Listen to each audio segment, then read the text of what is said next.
Welcome to an interesting episode of Tag Me. Whoa, let me wait. Let me pause that. Let me bring that back. Hot Tag Me In, because we are intermingling the two. For those of you who don't know, all of us here in Tag are from the Houston area. So those of you who are in the know with the news, we had a sucky situation this week where we were kind of stuck within the hazards of a winter storm. So we were either without power, without water, et cetera, et cetera. I'm not going to bore you with the boring stuff because we're going to but that's the reason. Go ahead. Winter came for AEW, but it delayed here to Texas. Took a reroute. And that's one of the reasons why you didn't get that good old Vengeance Day review and recap. But we are here to still deliver on that, as well as what happened this Wednesday on NXT as well as AEW. So, of course, I am the unofficially official Lip Dizzle, joined with, of course, the less than stealthy unicorn himself, Mr. Scooter Ray. What up, everybody? Hope everybody's safe out there. You know, throwing it up. Okay. And ladies, the heartthrob of the IWC, Mr. Jaeger Bomb Bastic, so fantastic. Shotzi, Dakota, Rhea, Tony, etc., etc. If he gets you all, he will not give you back. Sorry, William Regal. Jaeger Bombastic, everybody. What's up, y'all? What's up? As you can all see, I got my nice little winter stubble going on. I'm gonna clean that up next week. I think we can all speak as of right now. The three of us are looking very grizzled at the moment. Now, but of course, before we get into, we got to get into the old rigmarole and start off with the house cleaning, as most people would say it. So, Scoot, you got some news for us? All right, so I'm pretty sure we all saw the pre-show, of course. If you didn't, we saw that LA Knight, the formerly known as Eli Drake, is now part of the NXT roster. Yep.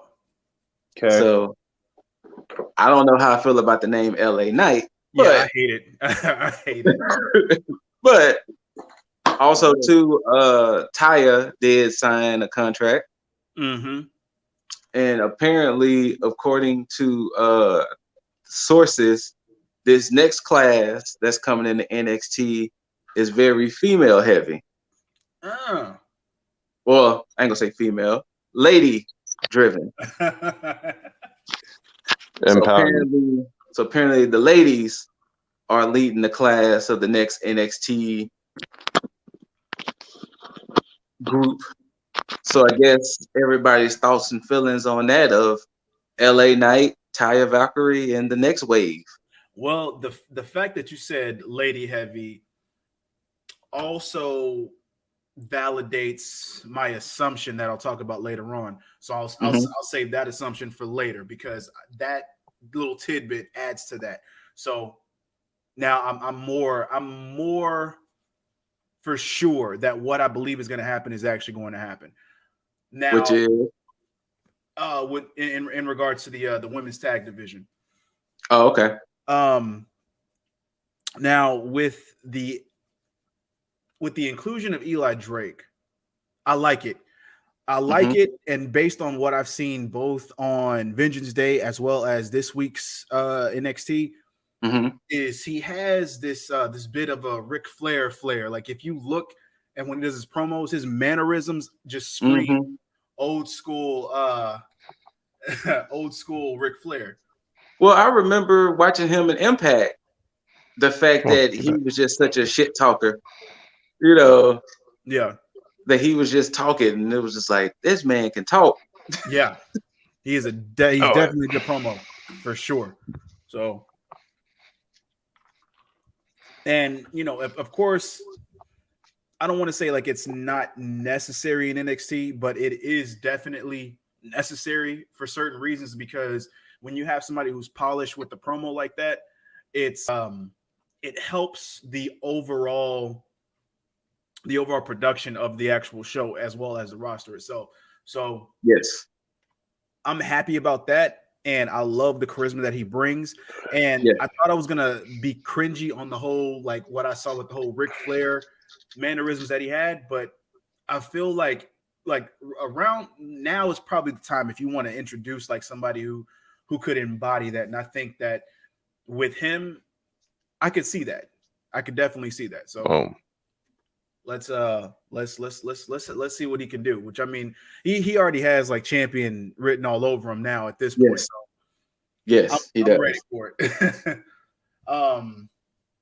As far as Taya Valkyrie, I mean, I don't want to say that it was a given, but it was a given. It was a given. I mean, I would have preferred her to go to AEW just for the simple fact of the women's division needed somebody like her. Yeah. But at the same time, with the way that the women's division is going in AEW, I think they could technically do without. So hell yeah. I'm fine with it either way, because now what I don't know is if she is just going to NXT or if she's going to main roster. They said she's supposed to start at NXT. Okay. Well, that's a good move. That's definitely yeah. I mean, also to the fact that we're probably going to get Tessa Blanchard anyway at AEW. Think so? I can see that too. I mean, I just don't see, like, I don't want her to be doing like a Ric Flair thing with Charlotte, like where they're too involved with each other. Like, please don't do that. True. But I could see there being enough pull for Tessa to want to like come, and honestly, she'd dominate the women's division for a while if she did. I don't think she would have it any other way anyway. With how she is, I wouldn't be surprised, because I don't think that she's gonna take like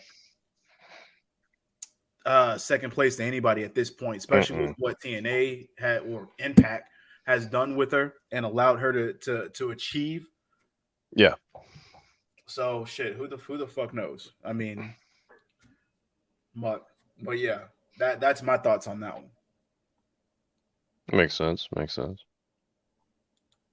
What else you got, Scoot? As far as I guess WWE's world in general, since we're talking about NXT, Bad Bunny's merch is selling, people. Regardless of how we feeling about his inclusion, apparently his merch is flying. Like, apparently his most expensive item is a $40 hoodie, but apparently his shit is selling on WWE.com. So, he's doing wonders. So is he actually going to be a wrestler? I mean, I think it's supposed to cut off at WrestleMania. Okay.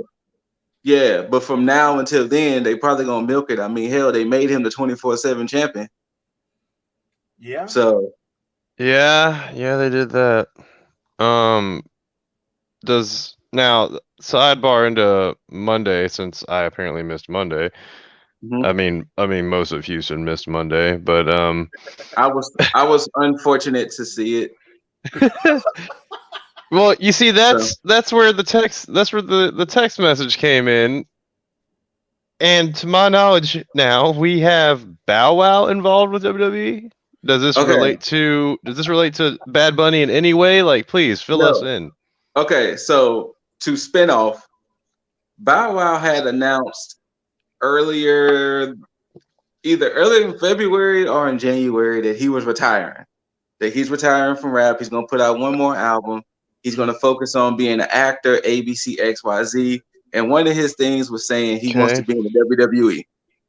And that apparently it's been a lifelong dream of his that he wants to be in the WWE.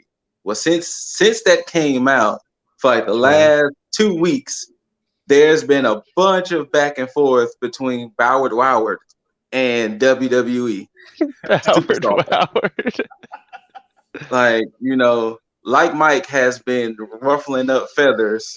Like, I know he done had some interactions with Only Lorcan, Damian Priest. Really? Yeah, Only Lorcan, Damian Priest. Like Cameron time, or is this like heat? Just tweets. Nothing. Okay. Okay, so officially he announced earlier this week that he's going to train with Rikishi. Interesting. Why? So wherever Rikishi's school he does or whatever, he's going to train with Rikishi. Interesting. And I guess a big thing was he's been saying, if you would have checked old footage, you would have checked old things. I've been going to wrestling shows. I've been about this. But a lot of people's thing is not so much of going there. Can you actually do the training? Wrestle. Can you actually wrestle, take bumps and this, that, and the other? Sell an ankle lock. And he's been like the Pat McAfee-esque heel ever since. Like he's been tweeting at these guys. He's been saying, "Oh, how y'all on Monday Night Raw, and y'all only got X amount of followers. I'm bringing clout to y'all. I'm putting more eyes on y'all's product." So he's just going full heel. Oh no, he's been going full heel with this whole thing. Like I have a few tweets saved. Hold on. Oh God. So here's so sidebar from the sidebar. My question, I guess, is what is up with WWE? What's WWE's angle here in inviting all these celebrities to be wrestlers now? Who knows? I mean, I think it may be them trying to get more eyes on the product. One tweet. I think so. Every morning I wake up, it's a wrestler who is subtweeting me in their feelings. Get over it. I'm already helping you get over by tweeting you. Instead of hitting the gym 8 times a week, work on your promos, build some character. That's what we differ at. Huh. I ain't even stepped in the square circle yet, haha, and I'm already the best heel in the business. Gotta love it. Oh, he wants the clout. Oh, okay. He said that apparently he has some back and forth with T-Bar. Yeah, he has some back and forth with T-Bar. Oh. Who would break him in half, but hey. Right. To say the least. I mean, you have to look at it like this. Somebody had tweeted something about him joining the Hurt Business. You know what? No, but if they do it, I see it. Yeah, I heard you said about the Hurt Business. Oh yeah, so he tweeted something about somebody saying about him joining the Hurt Business, and he was like, "Nah, they kind of shaded me, and ever since I found out they get all their suits at Ross, I don't want to. Oh my God. I don't want to join them." Sick burn, bro. Yeah, so it's been a lot with him and this whole joining WWE thing. I mean, sure, I guess. What was that theory you were talking about, Lip? Oh, I mean, for why they're involving the celebrities all of a sudden. Oh, I mean, it's just more trying to get more eyes on the product, because I mean, if you lose, the true down to earth wrestling fans to like AEW, New Japan, or wherever, where else can you go? Especially if you're giving away shit product. It's like you give to the people that you can actually sell shit product. Exactly, and it's like if you have Bad Bunny, Bow Wow, XYZ celebrity here, you're gonna get merch sales for that temporary time. You're going to get eyes on it for the temporary time. So what they can do, they'll end up bragging about, oh, we had this X amount of viewers at this point in time. And this is true. Age. So for when they actually do have those investor calls and they have to sound good, they're like, oh, well, you know what? We had these viewers here. We got this merch here. We added this, implemented this here. So we're doing perfectly fine. And then you'll get the next investor call where they're like, oh, well, we fell off here, we fell off there. It's like, it's all a stunt at this point as far as to get temporary eyes on the product. It's a Band-Aid to a situation. Keeping your viewership. Yeah. Because when you have AEW, which is, I mean, in my personal opinion, it's not at an extreme low point, but it's still at a median where it's not low, it's not high, it's just kind of there, kind of total line. you have it at this point right now where AEW is going to shoot up in popularity even more once you get the crescendo of what's happening right now. Right now, it's just complete story building. When you have the hammer drop on what's about to come down with everything, when everything culminates into what it's supposed to be, it's going to shoot up like a fucking rocket, and then you will not be able to stop that. There's nothing that WWE will be able to do to compete with that once that happens.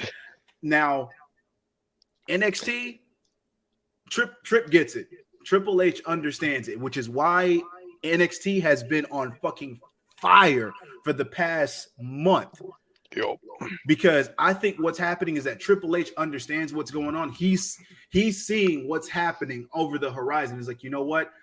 I need to get NXT back to form where it used to be. So that way, when this shit hits the fan, they can't say NXT isn't doing what's necessary. And that's what's going to help NXT stand apart from the main roster. And I love it. Which, No, of course, go ahead. Oh, go ahead, Stuart. Oh, no, I wasn't saying nothing. Go ahead. Oh, sorry. No, I was saying, what's actually surprising me though is the fact that like the rumor mill is apparently splitting that we're pulling it, or the WWE's pulling in more female talent through the recruiting. When your female talent is amazing as is. You don't, in my opinion, you don't need to mess with your female talent right now. What you need to do is either build up your male talent, yes, or just write better storylines. But that's been the complaint for like what, a decade now. Yes. But I mean, you don't need to try and fix or add to what's not broken. That shit runs clean. Leave your women alone. I agree. I 100% agree. Like I don't know. I mean, to Bow Wow's credit, start working on your storylines instead of hitting the gym eight times a week or some shit. He may have to hit the gym at this point. I mean, unless he plans on being cruiserweight at this point, I mean, he'll still. Somebody has said something about him being a cruiserweight, and he was like, I don't know, maybe we'll see. Like he's been. Man, have fun at 205 Live. You are not getting like you're gonna get talking, just talking. So I don't like. I mean, I don't know, like, because it's easy to sound serious when you're typing it out. It's easy. Exactly. It's easy to rile people up when you're just typing. You know, Twitter thumbs are a thing. We really don't know how serious this is until footage of him training really comes out. Exactly. But until then, flash from Snoop Dogg. Oh, he said he'll even do better than what Snoop Dogg did too. Which is funny because I mean, Bow Wow really? Bow Wow's related. Oh yeah, he took shots at that too. Yeah, because like I said, his Twitter thumbs. He's talking a lot. If you go to his Twitter, it's really been him tweeting about this wrestling shit. Yeah. He's gonna learn. You gotta learn real quick. Yeah. How's he gonna try and go to war with Damian Priest? Like that's funny. Right? But I don't know, it's just weird that I guess because I think the reason why he's been so on the defensive because it came out of nowhere. That him saying that all of a sudden he wants to be a WWE wrestler. You know, like I never once did Bow Wow ever say, hey, wrestling was my thing. Now all of a sudden he's like, man, I didn't been to this Coliseum, I done been here, I done seen all these different wrestling shows since the 80s and blah blah blah blah blah blah. You know how people get. Yep. How you gonna say I ain't in the comic books? I've been reading Batman since Batman, and it's like, all right, fam. You've been reading Batman since you were making fun of the kids reading Batman. Yeah, I know those types.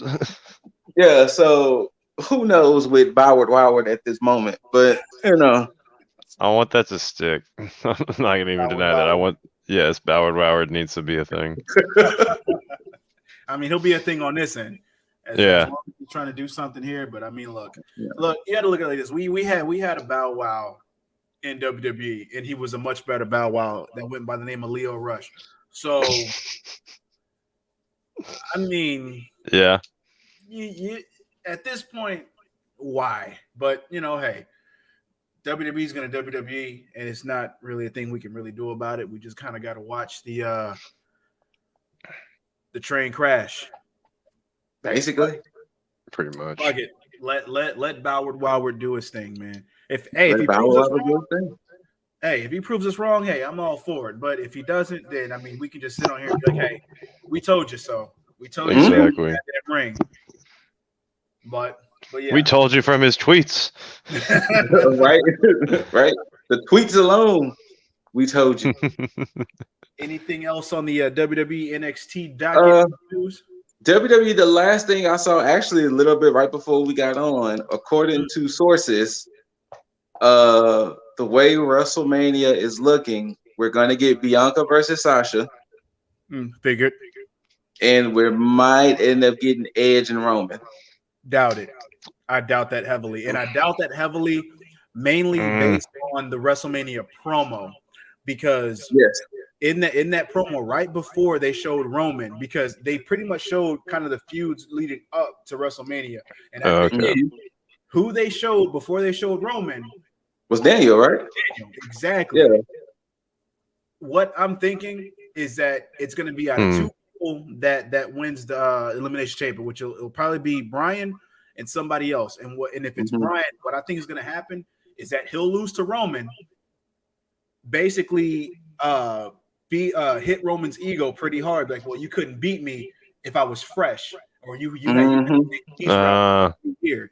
And so what'll happen is then he'll go to WrestleMania. Now, win or lose, I don't know, but I can see that's going to be the opponent for him at Mania. Now, if somebody else wins, it's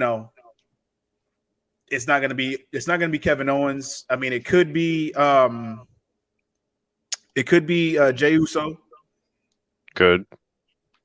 But I don't. I can't really put my finger on who else it could be.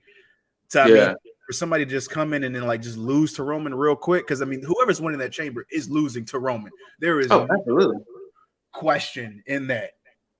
Absolutely. So yeah. But unfortunately, you got to win a chamber and then fight them later on that night. Yeah. Or never mind. Wait, what? That's how that's running?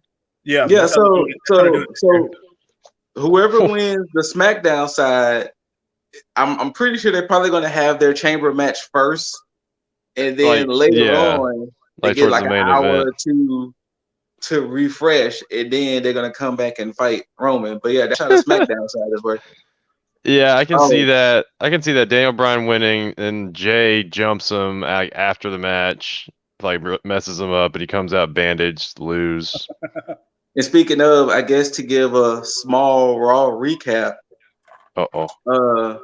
Miz was cutting a promo, and Drew got pissed and Claymore Miz, and then Miz was like, "Hey, Drew, before you did that to me, you didn't let me finish what I had to say."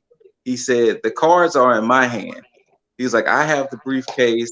You and Roman have more to lose than I have to lose. So with that being said, I'm withdrawing myself from the chamber match."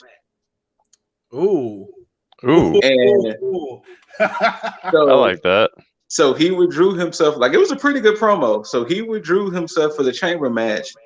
He tried to pitch Morrison to take his place. And then lo and behold, Kofi came up and was like, "Mr. Adam Pearce, I know I was champion before your tenure started, but I was a former WWE champion. So I should be inserted in said match."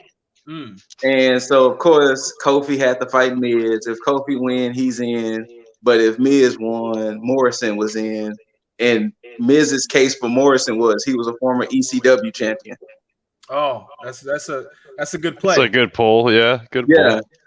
But Kofi won, so Kofi's in the chamber match. Okay. So they had a gauntlet match to determine who was going to be the last entrant, and Sheamus ended up winning that one.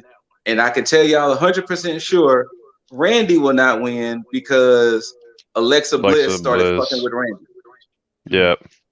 And then she had a promo where she had a pentagram on the floor, and she was like resurrecting the Fiend. So most likely at WrestleMania, we're gonna get Fiend and Orton. Now this was the more You sent the man to hell. You burned him alive. This was the more head scratching moment overall that a lot of people. I'm pretty sure if Jaeger would have watched it, he would have had so many questions. So I mean, I'm pretty sure I'm gonna have questions. There was a tag team match. It was Lacey and Peyton versus Asuka and Charlotte. No. The whole time, Lacey kept dodging the tag. And when she finally got tagged in, of course, Charlotte was the legal competitor. Lacey jumped off the apron, grabbed the mic, and was like, "Charlotte, you will not touch me. You can't touch me simply because I'm pregnant." All right, I'm going to go. And of course, Ric Flair starts celebrating, saying, "Woo, I'm a daddy again, this, that, and the third." Nope. Now, I don't want it. The story is she really is pregnant. Like legit? Like she's legit? Yeah. Like her Apparently husband? she is legit pregnant from her husband. So I guess she won't get that title shot against Asuka Sunday. But no. Are they gonna give it to Charlotte? We don't know. Don't do that. We don't know. It could happen. We don't know. As of right now, they haven't. Bad ideas are for me, Lip. Let me pitch the bad shit. Like no. No. I'm trying to think that anything else of importance other than Bad Bunny winning the 24/7 title. Is that what? Oh, gee. Again, this is why I do not watch Raw. This bullshit here. Look at your highlight. Bad Bunny won the 24/7 title. But it's how he won it that was the weirdest shit. See, this is the reason why the 24/7 title will only be a comedy title. Mm-hmm. So Bad Bunny and Priest was backstage talking. Yeah. Of course, Truth comes running, and Tozawa rolls up Truth. So Tozawa becomes champion. Tozawa backs into Priest. Priest throws him to some studio equipment cases and shit. And then Tozawa's on the ground laying there, and Priest looks at Bunny like, "Go on and do it." And Bunny just pins Priest, and it was like, see, this is the reason why this title will never be something of importance, because Priest could have easily did it. Well, shout out to Priest for not doing it, because true. Like, no, that's actually, I like that, because he's like, I'm above that shit. Exactly. But yeah, so Bunny pins Tozawa.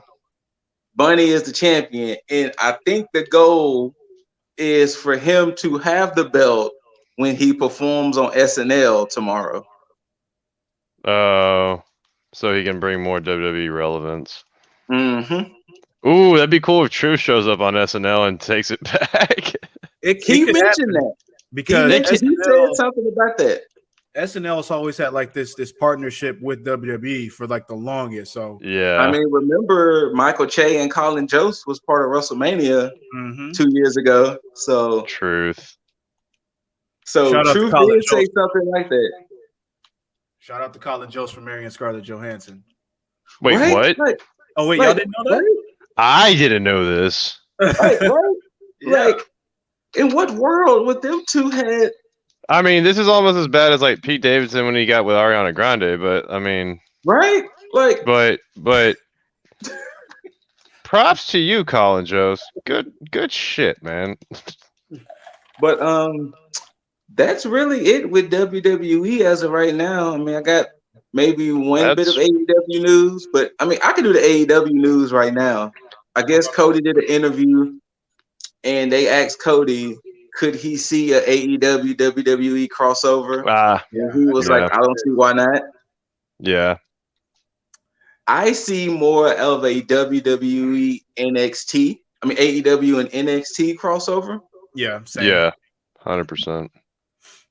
Because I don't know the stance of Vince McMahon right now.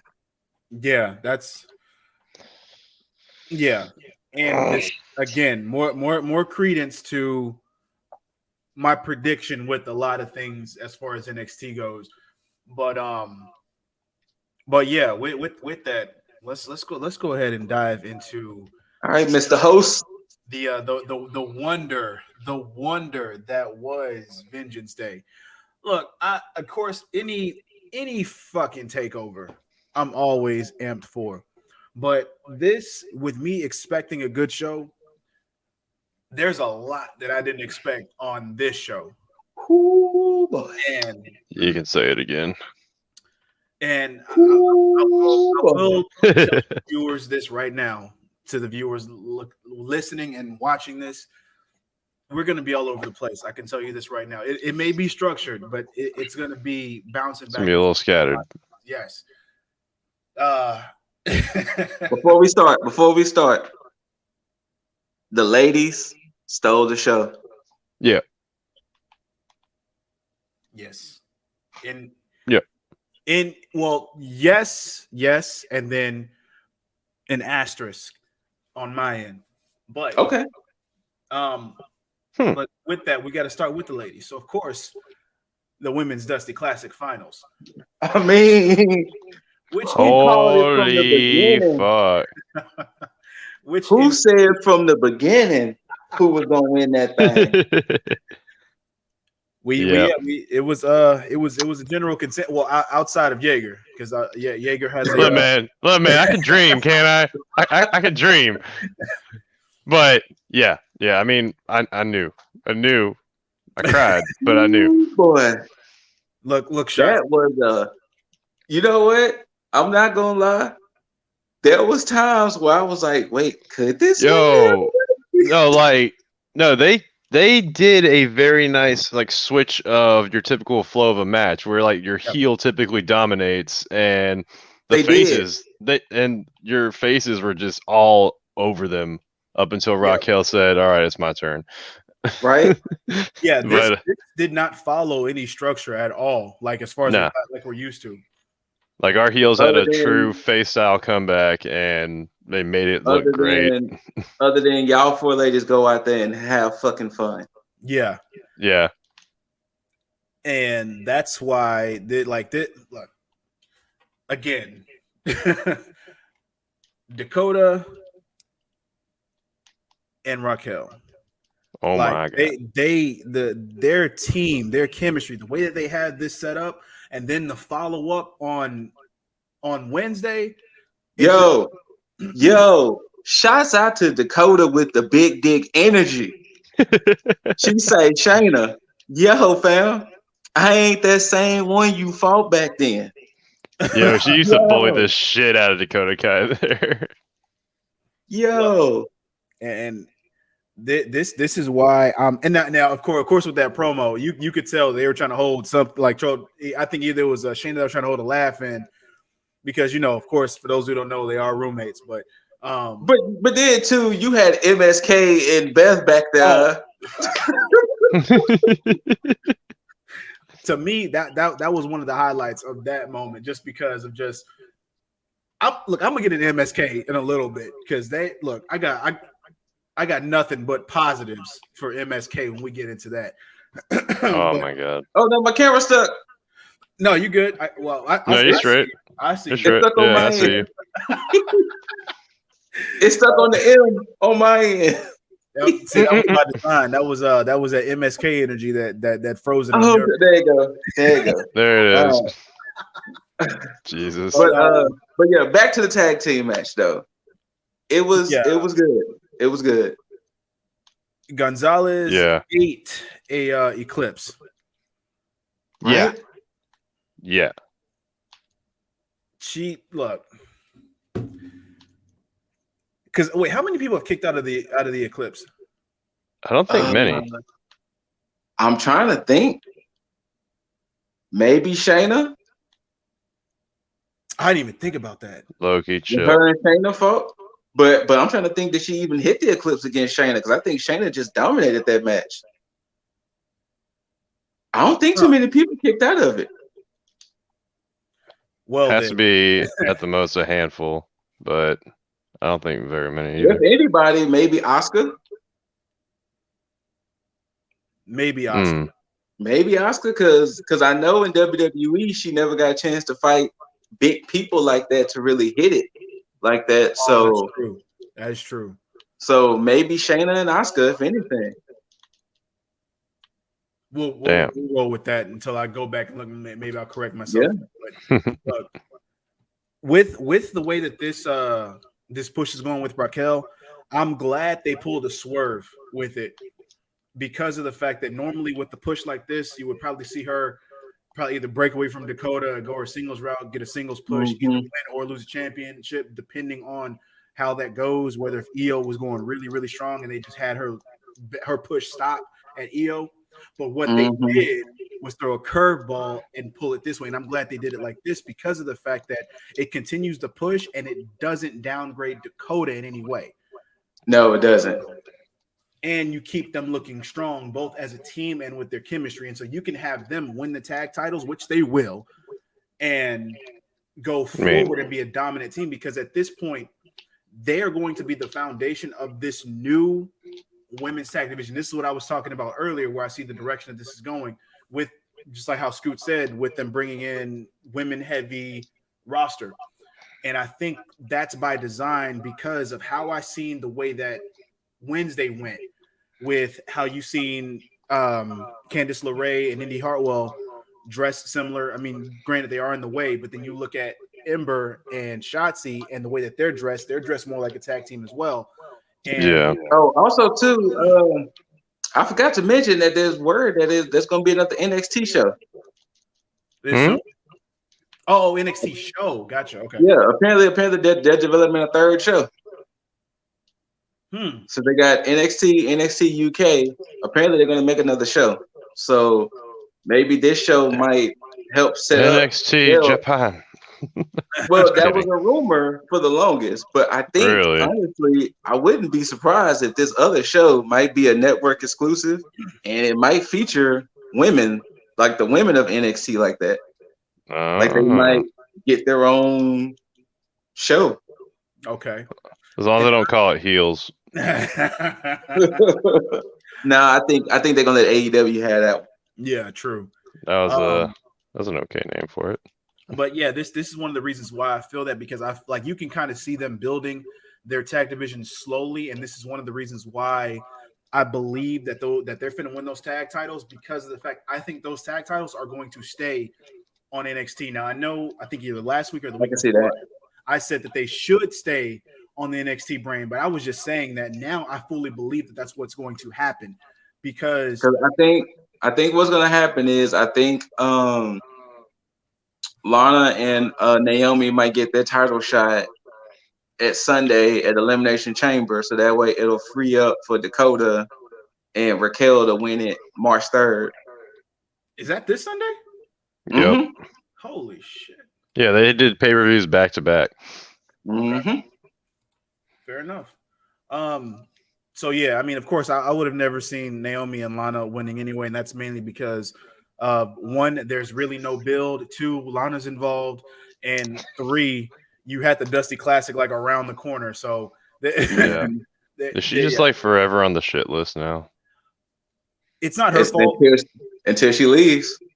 Yeah, they're just gonna keep putting her through tables and giving her bad pushes. Oh.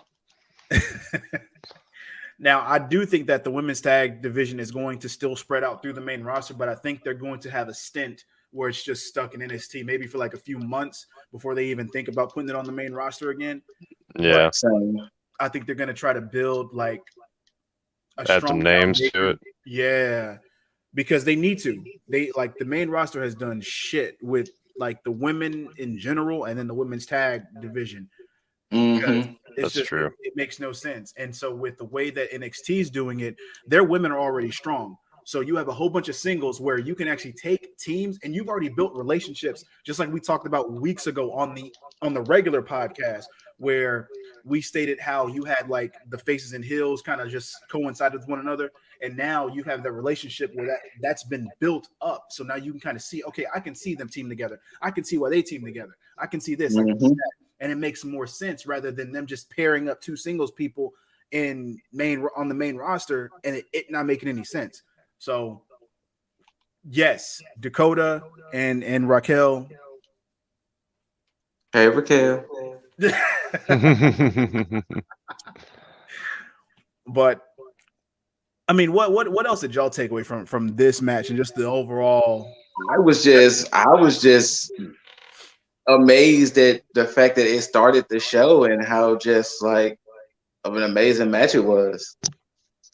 I'm noticing this is a trend with NXT shows where the women just open up the show in a big bad way, and I just feel bad for the next match after it.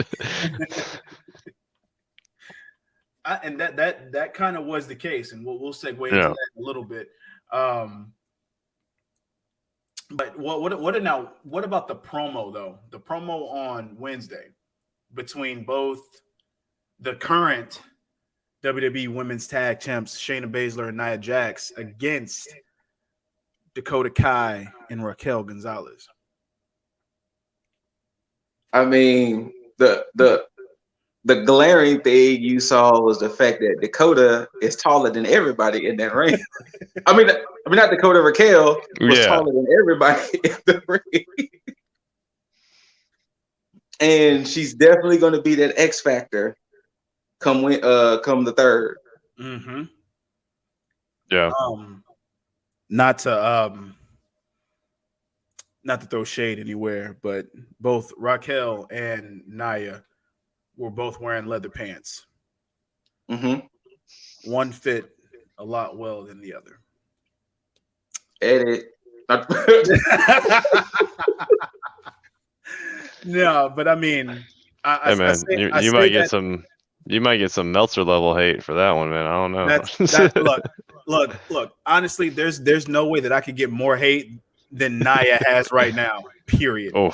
I mean, she did say she was going to take said boot off of said trophy and stick it up the hole. She did. Oh no! That was a nice segue into that point because of the fact that they played off of the whole controversy, and MSK, of course, died laughing at that. Yeah, especially Wesley. He died. But I'm ready to see the dynamic between these two teams because of the fact that you'll be able to see the growth from Dakota based on, of course, how it was with her when she did face Shayna in previous iterations of NXT, and then to see the matchup from Rhea and Raquel to now Raquel and Nia to see how she stacks up against somebody that's of course not taller than her, but still as far as size wise could be a level domination. As far as strength, and I'm ready for it. And I think it's the perfect matchup at this point too, because what other team can go up against Shayna and Nia Jax at this point that would make any sense as far as like beating them? Right. That wouldn't be a given, i.e. Charlotte Flair with Asuka. They only just gave her that title so she could finally say she had it. Yeah, because Bayley and Sasha had championships. So he's like, oh, you know what? I need to be a tag champ. For what? Why? So I can, because she can be Grand Slam. Reason. That's why she can be Grand Slam just like them. That's all. Ridiculous. But I digress. Now transitioning into, I don't want to say a low point because it was a given in my mind. I know you guys pretty much had the faith for Kushida winning, but I mean, with everything that was going on with the way and how they just had losses stacked up, I felt it was a necessary move to have Johnny be the one outlier as far as for the win. This match was not bad at all. No, it wasn't. I just hated how Kushida has like this start-stop push where Me too. Because he's not the type of person where he could suffer a loss and then bounce back from it. If he loses back to back, and like you can give him like regular wins here and there on NXT TV, but when it comes to like the main things that he's supposed to be winning, like the big match, losing those hurt him more than what he gains from winning from like these bullshit matches, i.e. with Tyler Russ. So yeah, it's really jacked up because now I don't see him winning any championship, at least for when it matters. I think if he does in fact win it, I think it's not even going to matter at that point. It's not, because the thing is, I mean, at this point, what title can he win that's going to be like, oh hey, Kushida? Because I mean, it doesn't make sense right now. He wins the NXT championship because that's tied up into a whole nother situation. Yes. And so with him not winning the North American championship, like you said, it seems like it's about to go to Loomis. So 205. I mean, that's the only thing I could think is that him taking like the cruiserweight title. That's probably, but that's maybe what like the best case scenario. That's in my opinion. They may be building that up to him getting a cruiserweight, I guess. Yeah, because Cross already is he's about to take out or he did take out, what's his name? No, not yet. He's going to. Not yet. Oh shit! Thank you. Too many events right now. Anyways, next week they're having it. Yeah. Cross is about to take him out, so I assume he's either moving or going somewhere. If he goes to main roster, he can maybe get paired up with Andrade, and maybe they can finally do that whole thing. But assuming he loses that belt, then yeah, I'd like to see Kushida take it then, because this is just a big tease. Like Johnny Gargano wouldn't have lost anything if he lost this belt. That's very true. If he had lost, he definitely would not have lost anything. No, exactly. Chalked it up to like the way being the way. Yeah. You could have especially done that, like involved the way in it at some point to where like Kushida like gets the upper hand, or he tricks one of them to where they attack Johnny or something, and then you take a W that way. Yeah. And I think that was probably part of what they were doing for the misdirect when you had his entrance and you had Loomis behind kidnapping Theory. Yeah, and then the whole way just basically, Johnny sitting in the way back to go find Theory. That was their way out to have him lose the title on Loomis, and then win the title back from Kushida, then end up losing it to Loomis. But that still would have been completely convoluted, with the title bouncing back and forth. But I mean, it wouldn't have been a problem with it bouncing back and forth because of the amount of contenders that you have that's coming up for the North American title. Yeah, it would have done nothing but help the title and basically the intrigue of it for everybody wanting it. Because like we're going back and forth between Vengeance Day and NXT. I mean, Swerve basically said he's done with the Cruiserweight title and he wants the North American title. Yeah. So at some point, Swerve is going to be inserted maybe at some point. And of course, I don't see Leon Ruff winning that title anymore. He may contend for it one more time or so, but I think he's going to be relegated to the Cruiserweight. Yes. Because he'll be able to actually manage that. And I think if they bring him down to that, Kushida down to that, and whoever else, then that kind of sets everything up. And I think Santos loses that title, if not stripped from it, somewhere down the line. And I think he moves up to where he goes after the North American title as well, unless they pull what you're thinking, Jaeger, and they actually take Legado del Fantasma and just put him on the main roster with Andrade, which in that case, I wouldn't be mad at that. Right. Because that would be a small shot of adrenaline for Andrade's push, and it would make sense to have another 4-man stable on the main roster. whether it be SmackDown or on NXT, where you can either make them heels or faces and have them go against the Hurt Business, another 4-man group that would actually make sense. But, who knows? And I mean, and of course, judging by how Mendoza and Wilde did in the Dusty Classic, I mean, they wasn't bad. They could breathe more life into the tag division on the main roster as well. So, I mean, we'll see. But of course, Gargano goes over. One thing I did like about this is how they sold the arm. Yes, with Johnny and Kushida, because there were certain points where Kushida would hit that arm, and I would be like, "Yo, did that they could not have just sold that. That had to have some type of stiffness to it." Impact. But Johnny's fine, judging by NXT TV, or at least he's faking it. But I think he's good. How you feel about Johnny's X-Men gear? Oh, now that was a thing, because that was pretty cool. I was thinking that it was more. It had Wolverine flair to it, but of course it had the X-Men colors, obviously. But that's what threw me off a little bit, because I was like, nah, the boots kind of had that Wolverine feel to it.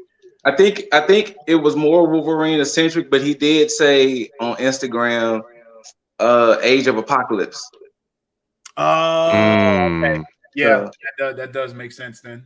Wait, is he talking about the movie, or is he talking about the comic? Because I'm pretty sure he's probably talking about. I hope he's talking about. I haven't seen the movie. Pretty sure he's talking about the comic. Okay. Pretty sure, yeah. Because I mean, there wasn't any Wolverine in that movie. Yeah. But and it wouldn't have saved that movie either, just for that. But I'm glad you brought that up, because I told myself I was going to talk about that too, but I was thinking about other shit, and by other shit I mean the next match, which took me by surprise completely, and that was the men's final. AKA, this is my favorite match of the night. This honestly was my favorite match of the night, and I know that I waited for Balor and Dunn for so long, and we all wanted that, but this match surprised the hell out of me, both with the match itself and with the finish, because of course we all said I knew. If I was a betting man, which I'm not, I would have lost money, because I knew GYV was taking it. Yeah, and same. And even throughout the entire match, with the way that this whole match was going from beginning to end, even up until the end, I was like, okay, GYV is gonna win, but they are building up a showcase for MSK. Like, they're gonna make them look hella good in the loss. And when that 3 hit, I was just like, I will say this. They went at it. The way that match was going, it could have went to either team. Yes. Could have went to either team. Now, quick little tidbit. Did y'all pay attention to the opening song from Josiah, his little Vengeance Day rap? Yeah. Now, did you see that he could have revealed what MSK stood for? No. Yeah. In the Vengeance Day rap, he said he was saying something, and then he said, yeah, or could they just be some must-see kids?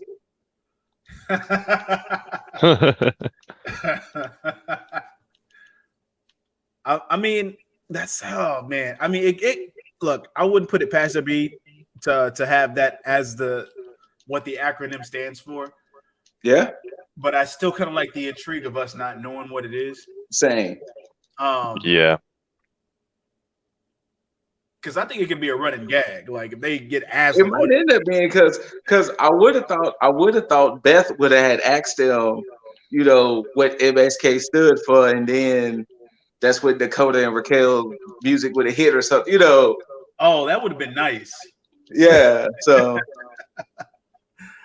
but yeah, they went to war. That was a war. Now, one thing that kind of that gave me some shock value was that Doomsday device that did it outside the ring. Yes. because when they prop Wesley up and they hit that Doomsday device, his like the way that the velocity he hit when Well, going. I mean, obviously he hit the table pretty hard for Tony not to hit her spot later. Oh yeah, because when he dove over the turnbuckle outside, then he came out and hit the oh yeah. He inadvertently took 12 minutes off the women's NXT championship. Oh, and I'm 100% saying MSK is taking them tag team titles. Yes, they are 100% taking. That goes back to what we talked about when I was talking about Oni Lorcan and Danny Burch, losing those tag titles, and I was like, well, could they lose them to GYV because GYV is pretty much tweeners at this point, but they're definitely losing them to MSK. Like there is, and I hate saying that because I feel like for as long as Lorcan and Burch have held those titles, they should have done more with them because it sucks on their end because they basically look like glorified lackeys at this point because they weren't even on the card at Vengeance Day. And you would think they would have been or had at least had some type of presence outside of anything dealing with Pete Dunne. I mean, hell, they didn't even confront MSK Wednesday. And I assume that they would have, but that also lets me know more so now that they're going to lose those titles to MSK. Oh yeah, it's over. Yeah, it's completely done. But again, the way that this team is, and so much so now, their charisma, their demeanor, their in-ring, they are a complete package. And I think they're going to end up holding those titles for a very long time. And I think their first true challengers are going to be the new and improved Imperium. Ooh. I think their first true challengers are going to be the new and improved Imperium. I like that. I like that because don't forget Imperium, the mat is sacred. MSK, they wild, goofy. They're gonna be the tag team champions. They're gonna look at MSK worse than how they was looking at Breezango. Because at least in Breezango's case, they was just goofy. They was just costumes and this, that, and the other. But they're gonna look down on MSK worse than how they was looking down on Breezango. And I think Imperium is going to be MSK's first true challenge for those belts. I like that. I mean, I think MSK will still retain, but I think their first true challengers are going to be Imperium. I see that, and I see that helping them be that pinnacle of like their growth even more. I don't even know how much more they have to grow at this point because they're just fucking polished. Yeah. But I think GYV are going to be like their continual adversaries. I think like that's going to be. I think so too. Their rivals at some point. Like that's going to be like they're going to have the best chemistry. We have the best matches with them, and I think that's just going to be like who they bounce the titles back and forth with. I wonder though, is there a plan of GYV going to the main roster? I hope not. I mean, I could see it. Or maybe them going back to UK. I don't know. I mean, if I had to choose between UK and the main roster, I'd probably choose main roster because I think that they'd be more beneficial on the main roster because of their overall package that they have. They're suited for that. And I think they could do the same thing that I was saying MSK would do if they moved them to the main roster, which would be inject that adrenaline into the main roster tag division as well. And I think like it'll be a resurgence of the full tag division if they put GYV or MSK on there, But I would rather them go to main roster than NXT UK because I think they need more exposure than just the UK. Okay. Speaking of the UK, Volta just passed Pete Dunne's record. That's a big ouch. Not surprising, but still a big ouch because Pete Dunne was still a hell of an NXT champion. Yes, he was. Or NXT UK champion, rather. But, yeah, so Walter just passed it. Well, congrats to that man. Good shit. Yeah. You deserve it with everything you put yourself through and put other people through. But, especially the second one. But oh yeah, with Dragunov, shit. Especially Dragunov. Now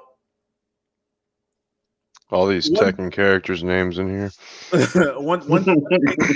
one thing about this match and the finish of it was one thing that I failed to mention in any other match, but I think was missing in every match that MSK has had, and that was the emotion that was brought into this match. Yeah, by MSK. Now, I'm not saying that GYV can't do that, but I think GYV was the catalyst for the emotion that was propped in by MSK because of the way they kind of took it to him and the way that they made this match feel like it was necessary for them to win. Like it was an honor for them to win that. And with them winning and the way that Wes Lee and both Nash Carter reacted, it was almost as if they had won a tag title. Right. And I was just like, yo, like this match, like if there was a crowd within this match, they would have went crazy.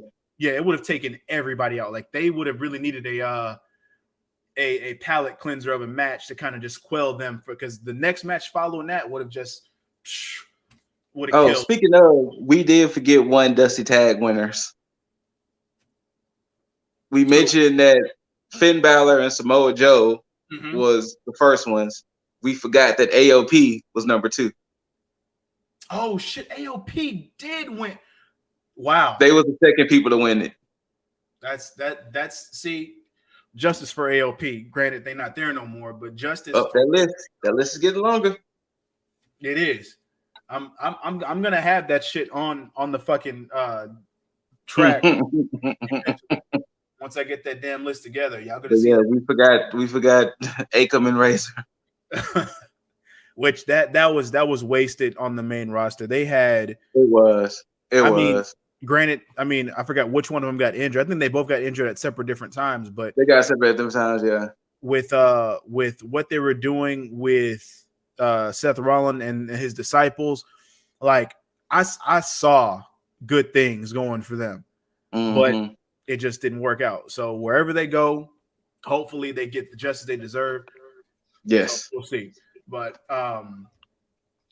again, MSK wins. They take it. They are this year's Dusty Classic winner. Well, on the men's side, so now we have to say that because now they have it both separate. And one thing that I noticed too is that they don't have separate trophies. They actually end up putting the women on the same trophy, just like in different on the other side. Because on the top, where you have the men's winners, on the side you have it kind of crossed out with the line.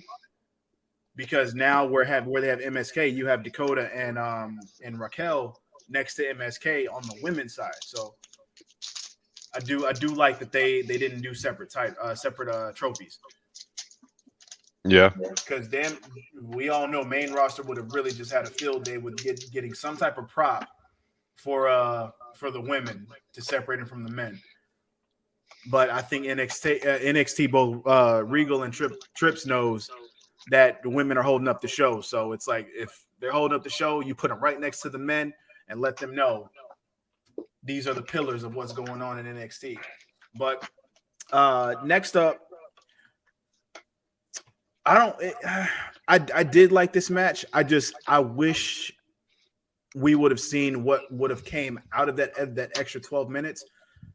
Because of course, after NXT, Triple H even said on the call that they had a whole extra 12 minutes that they had left for this match.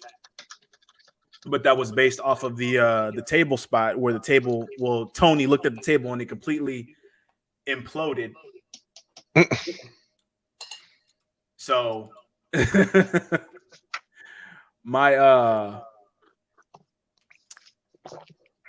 kind of knew that EO was going to win this. Like there was no same doubt in my mind that she was going to win this, but at the same time, Tony though.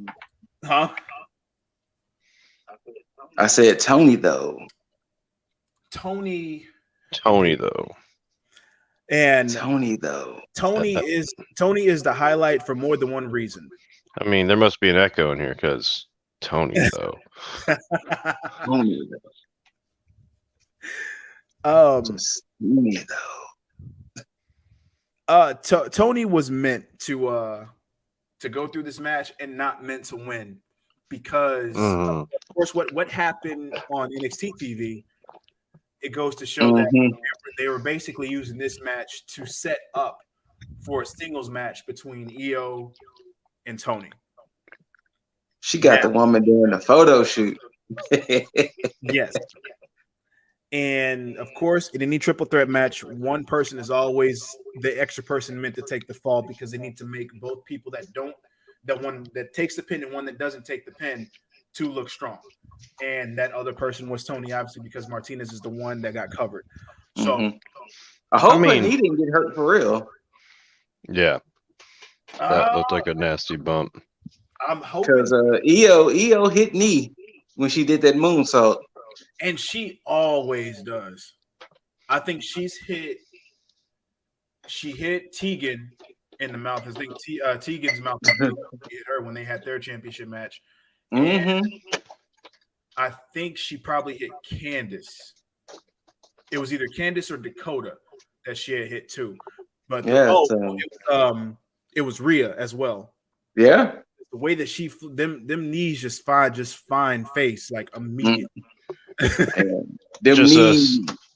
Stole it out of Shinsuke Nakamura's playbook, knee to face. I like that. Ask John Cena's neck. But yeah, this match had the makings of something amazing. We just didn't get to see everything. Now, of course, we've seen Tony versus Io before, and that match at Evolution was amazing.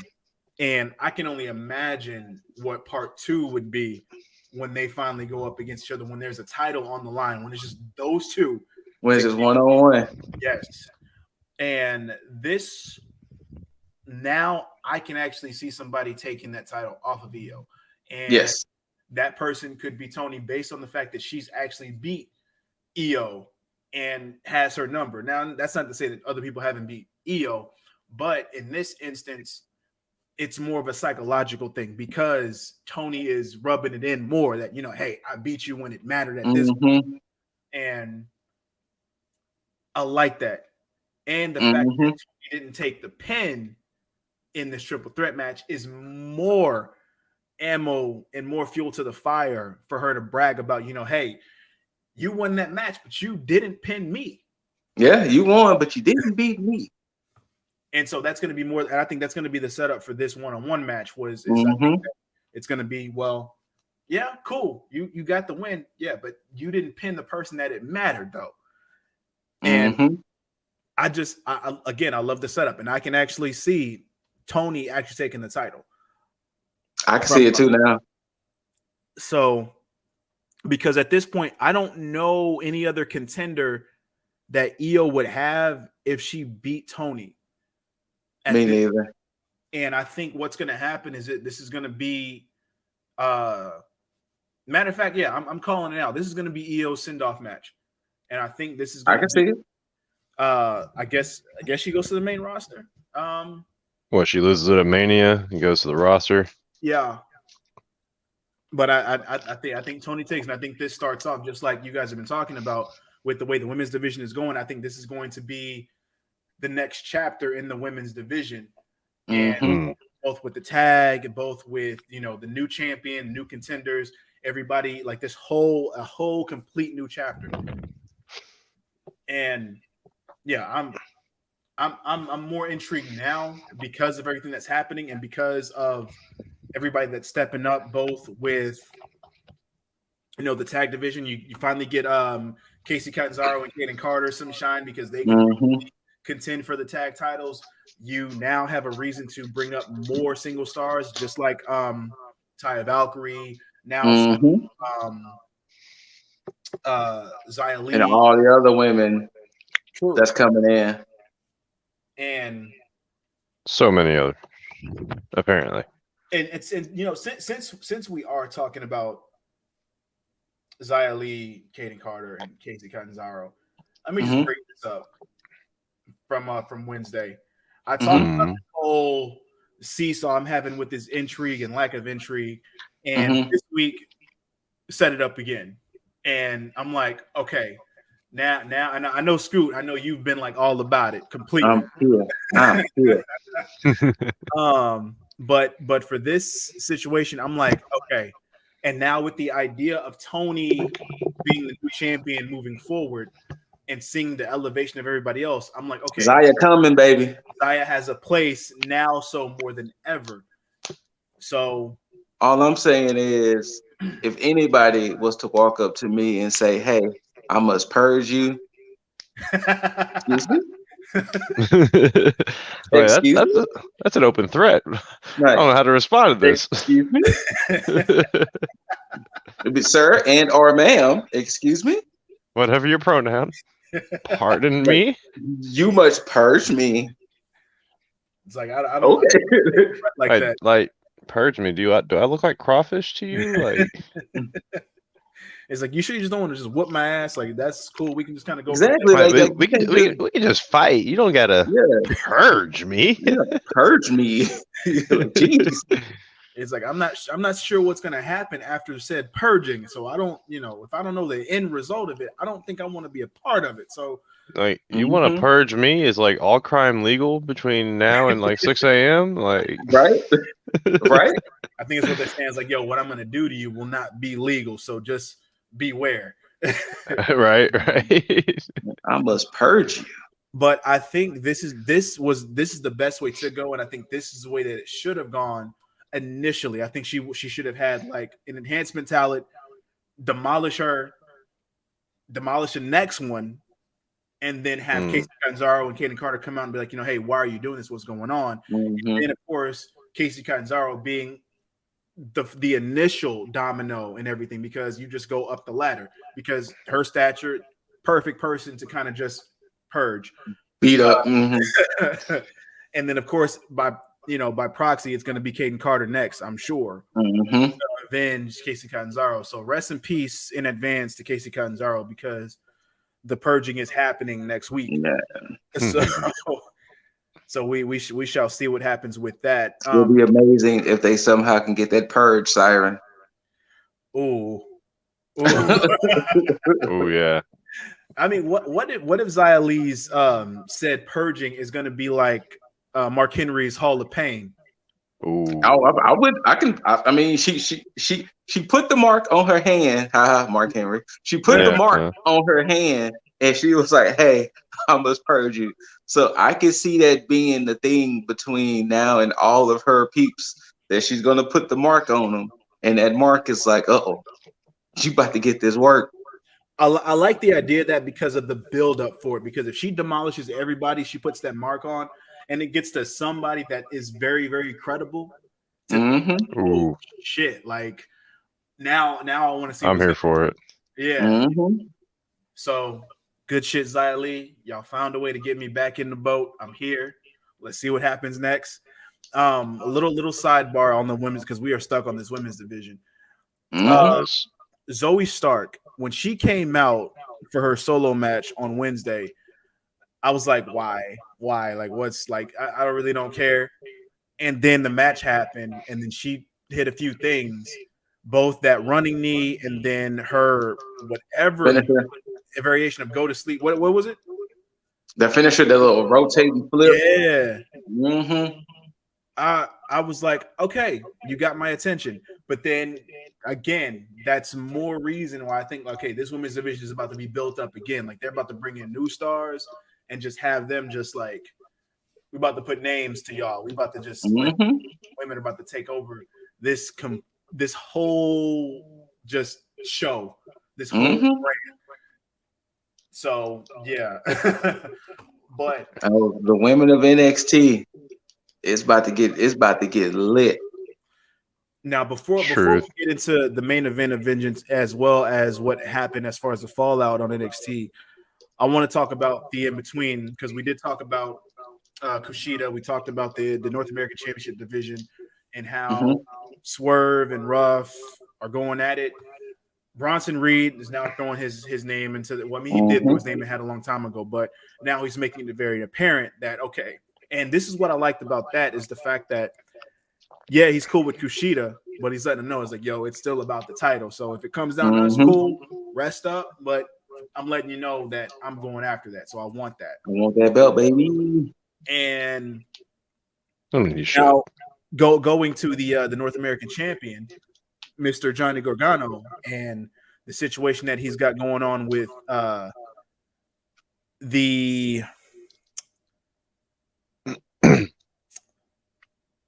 the need for comedy, Austin Theory, and Dexter Lumis. I like this because now one thing I did say before is I figured that Dexter Lumis and Austin Theory would actually have a match, and that would be like the setup for Lumis going after the North American Championship. But I don't. I mean, I know he's getting the title shot, but I don't know what's going to happen like now with what's going on with Austin Theory, like because it doesn't seem like he wants to hurt him. It just seems like he's just getting him out the way. Yeah, it's weird. But yeah, I still think what I believe is going to happen, and that's Johnny goes up against Lumis. Lumis beats Johnny. Lumis holds it for a little bit and gets beat by Cameron Grimes with the amount of heat that he's going on with Big Money Grimes, and always he's going to go to the moon with his money as well as the North American Championship, and then eventually lose it to somebody. But do y'all think anything different as far as that, or? No, I mean that sounds like the perfect setup and picture of the only way I see it differently. Is if they pull a weird situation where, let's say, Balor,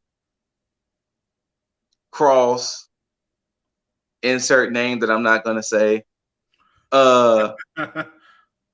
unless they call all of them up ASAP and they have to battle out for a new title picture, which I can definitely see Grimes being in the world title picture. But I can see that situation playing out the exact same way you were saying it. Okay. Yeah, that's a solid roadmap for it.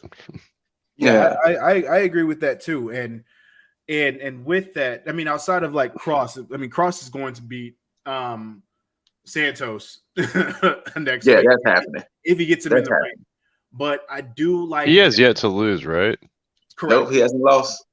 Yeah, he's our doomsday boy for now. Yeah, this is a solid like break for him.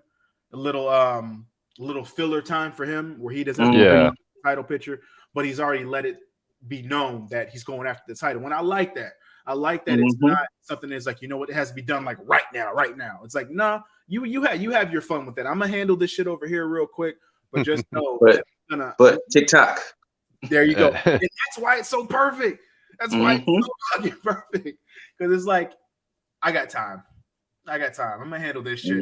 He's like, you ain't got time. Me, I got time. Like, you go have fun.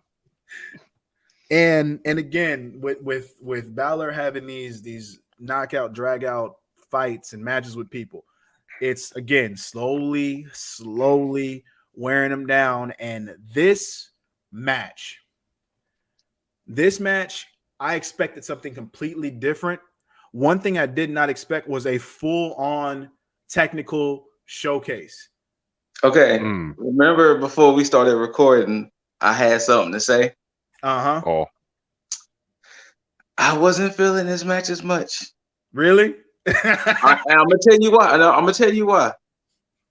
Kushida and Gargano. They were almost identical as far as that technical style. Yeah. And if the Kushida and Johnny match wasn't on the card, I probably would have felt completely different about this match. Yeah. Not to say it was a bad match, because it wasn't a bad match. It was, I would definitely say, out of the 5 matches, it's last on my list. Gotcha. It's definitely last on my list. And I said, I think that's only because Kushida and Johnny were on the card. Yeah, and that's where we differ on that one, because the Kushida and Johnny match kind of took me out because of the technical aspect of it, because I figured that like they would have had more of less of the joint manipulation in a sense. And I feel like it didn't necessarily need it. I get that they had it in the storyline purpose as far as like for Johnny's arm and Kushida basically making him pay. But I was like, okay. But I felt like the story for Balor and Dunn was more centered around like one the mind games with Balor kind of telling Dunn to wait in line, and then Dunn coming back and mess with him every, like the whole cat and mouse thing. And so for me, the match in itself kind of symbolized that, just more at a face-to-face deal where it's like, okay, well, fine. I'm gonna make you break, like literally at this point, we're gonna see. And then of course, I love how it elevated from the technical aspect to, all right, we finna get like this whole British strong style shit going. Doing this knockdown drag out, yeah. Yeah. And because now, of course, I will say that it did kind of have me for a little bit where I was like, in the beginning, I was like, it wasn't what I expected, because I really expected them to just like really just have it out, kind of how O'Reilly and Balor had their shit. But when they took that direction, I stopped and I was like, okay, let me actually pay attention in the way that I would normally pay attention in a match like this. Shout out to old school Bret Hart matches. But when this match was over, I was happy with the outcome because it fed more into what I was saying as far as like Balor having all these fights that's going to basically have that wear and tear on him. And shit, that's more of a reason. That's what the match did to me. It made me knocked over my mic and shit. Anyway, when this match was over and Balor was victorious in everything, and then you had Dunn and Lorcan and Birch come out and beat down on Balor. And then you had the 3/4 of Undisputed Era come out. When they came and made the save on Balor, and when O'Reilly helped Balor up and they stood side by side, I honestly was thinking like, yo, are we of UE happening? And I was like, special guest feature. Yeah, and then all of a sudden that super kick came, and I was just like, what the like? Him kicking Balor. All right. Set it up. I got a comment on it, or at least I got a theory on it. Okay, Balor being helped up by O'Reilly, them getting in the UE pose, and Balor standing side by side about to do his nice little finger pointers. And as they're sitting there, I'm sitting there having a question like, yo, what's about to happen on Wednesday? Because it seems like we got a new faction going on. And then out of nowhere, shout out to Shawn Michaels, like the super kick. Because Shawn Michaels is the only one that can throw a super kick like that. Cole hit that super kick like nothing. And I was just mean. It was mean. Just, like no remorse implied at all. There was just like he wanted to hit the fuck out of Finn. Mean.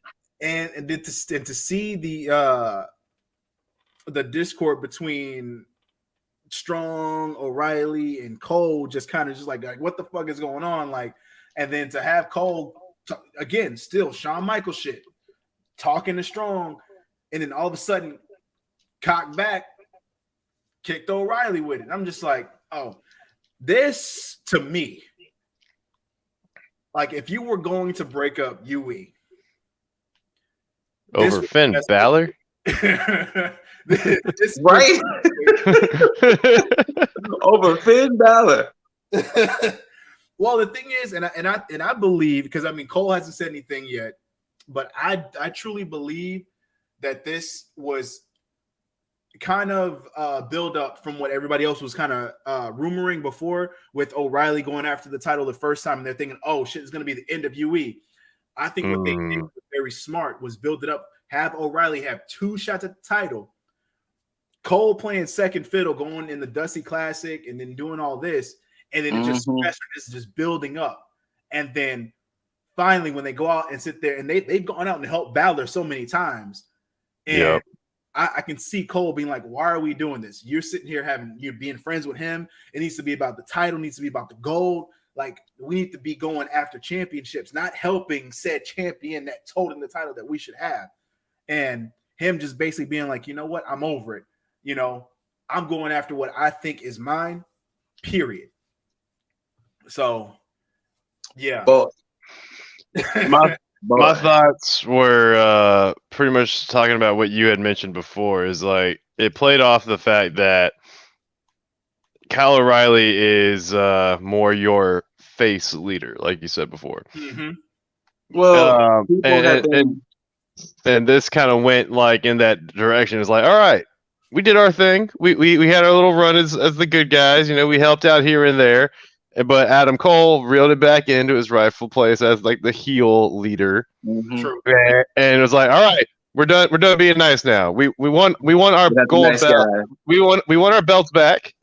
We're tired of this shit. Let's get back to business. Well, and people are bringing up the whole Evolution situation when Randy won the title, and Trips was like, you shouldn't have done that, Randy. So it's kind of thing like, you shouldn't have been so friendly towards the champion, Kyle. True. Yeah. But boy, did my heart break. Just so, like, no. As a guy that caught only as the guy that only caught like pieces of NXT, what was the bit, or what was the segment all? So I'll take this one. Go ahead. Okay.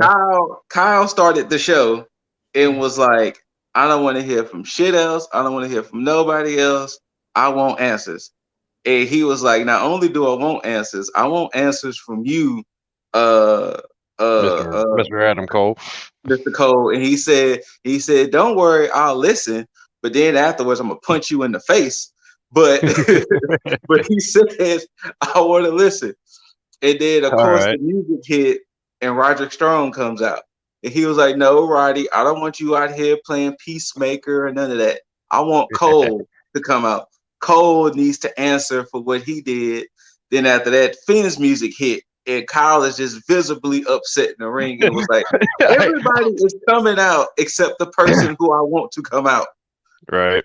And then right when Finn was trying to say, no, I have a beef with you, Kyle, because you were saying I could trust y'all. And look what happened with your man and everything. And before he could really get his words out, Dunn and the gang attacked the three of them, which set up that 6-man match as the main event. Jeez. And with that, Dunn and the gang won the match because of some shenanigans happened. I can't remember. And Dunn hit the bitter end on Finn Balor and actually pinned Finn. Yeah, Cole had came out, and when Cole came out, thank you. Cole came out and attacked O'Reilly. Because Balor was getting ready to do the coup de grace. That's what it was. Cole pushed Balor off, and then O'Reilly was on the ground, and then Cole went after O'Reilly and tried to do That's what it was. It was a brain buster they tried to do on the steps, but that Cole took most of it, yeah. Yeah. But apparently from that, I don't know if y'all heard, they were saying O'Reilly was suffering from seizures. Yeah. But apparently what? But apparently, I guess he was just selling. I guess he was just selling really well. Oh, okay. But they said that O'Reilly said himself that they did put me on the stretcher. I guess they was worrying about my neck. But yeah. So from all of the chaos, Dunn hit Finn with the bitter end, pinned him. Then he attacked Finn. After it was all said and done, then of course, he held up the title and everything. So he's making it known that I want to be champion again. Yeah, right. He did say he mouthed it. He was like, "This is mine." Yeah, My Goldie, mine. mm-hmm. Like little Ciampa vibes, but yeah. But of course, everybody's favorite heel was like, I told y'all all along he was a scumbag. Y'all didn't want to believe me. But I've been saying it for years that Adam Cole was a scumbag, and now he finally showed y'all he's a scumbag. And I like this. I like this because I was going to bring this up when we were talking about Boward Woward. But but it's the fact that, you can't really say that, Bow Wow would be like the biggest heel when you have Pat McAfee doing it the right way and has proven in the ring that he could go even just a little bit. But true. Impressive for a celebrity or ex-football player, however you want to put it. But and he's able to tell a good story, like to have the feud with Cole and to still be heel-ish and still talk shit about a heel Cole, be like, oh, I'm going to push that feud that we still have going on, but I'm like, I'm going to still talk shit to the IWC. Like, I told y'all, it's all in your face. Ha, ha, ha, ha, ha. You didn't want to believe me. Now you got egg on your face. Fuck you. But yeah, so Cole is definitely cementing it.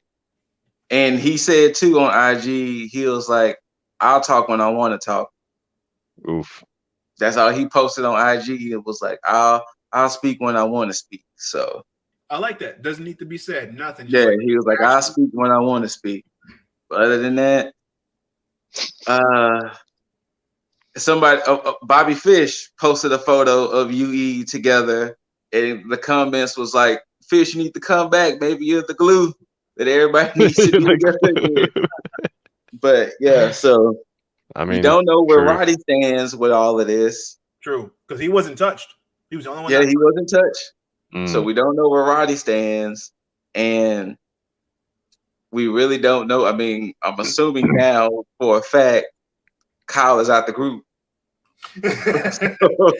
Yeah, I mean, judging based on the entrance when Roddy came out, and then Kyle just walked right past him.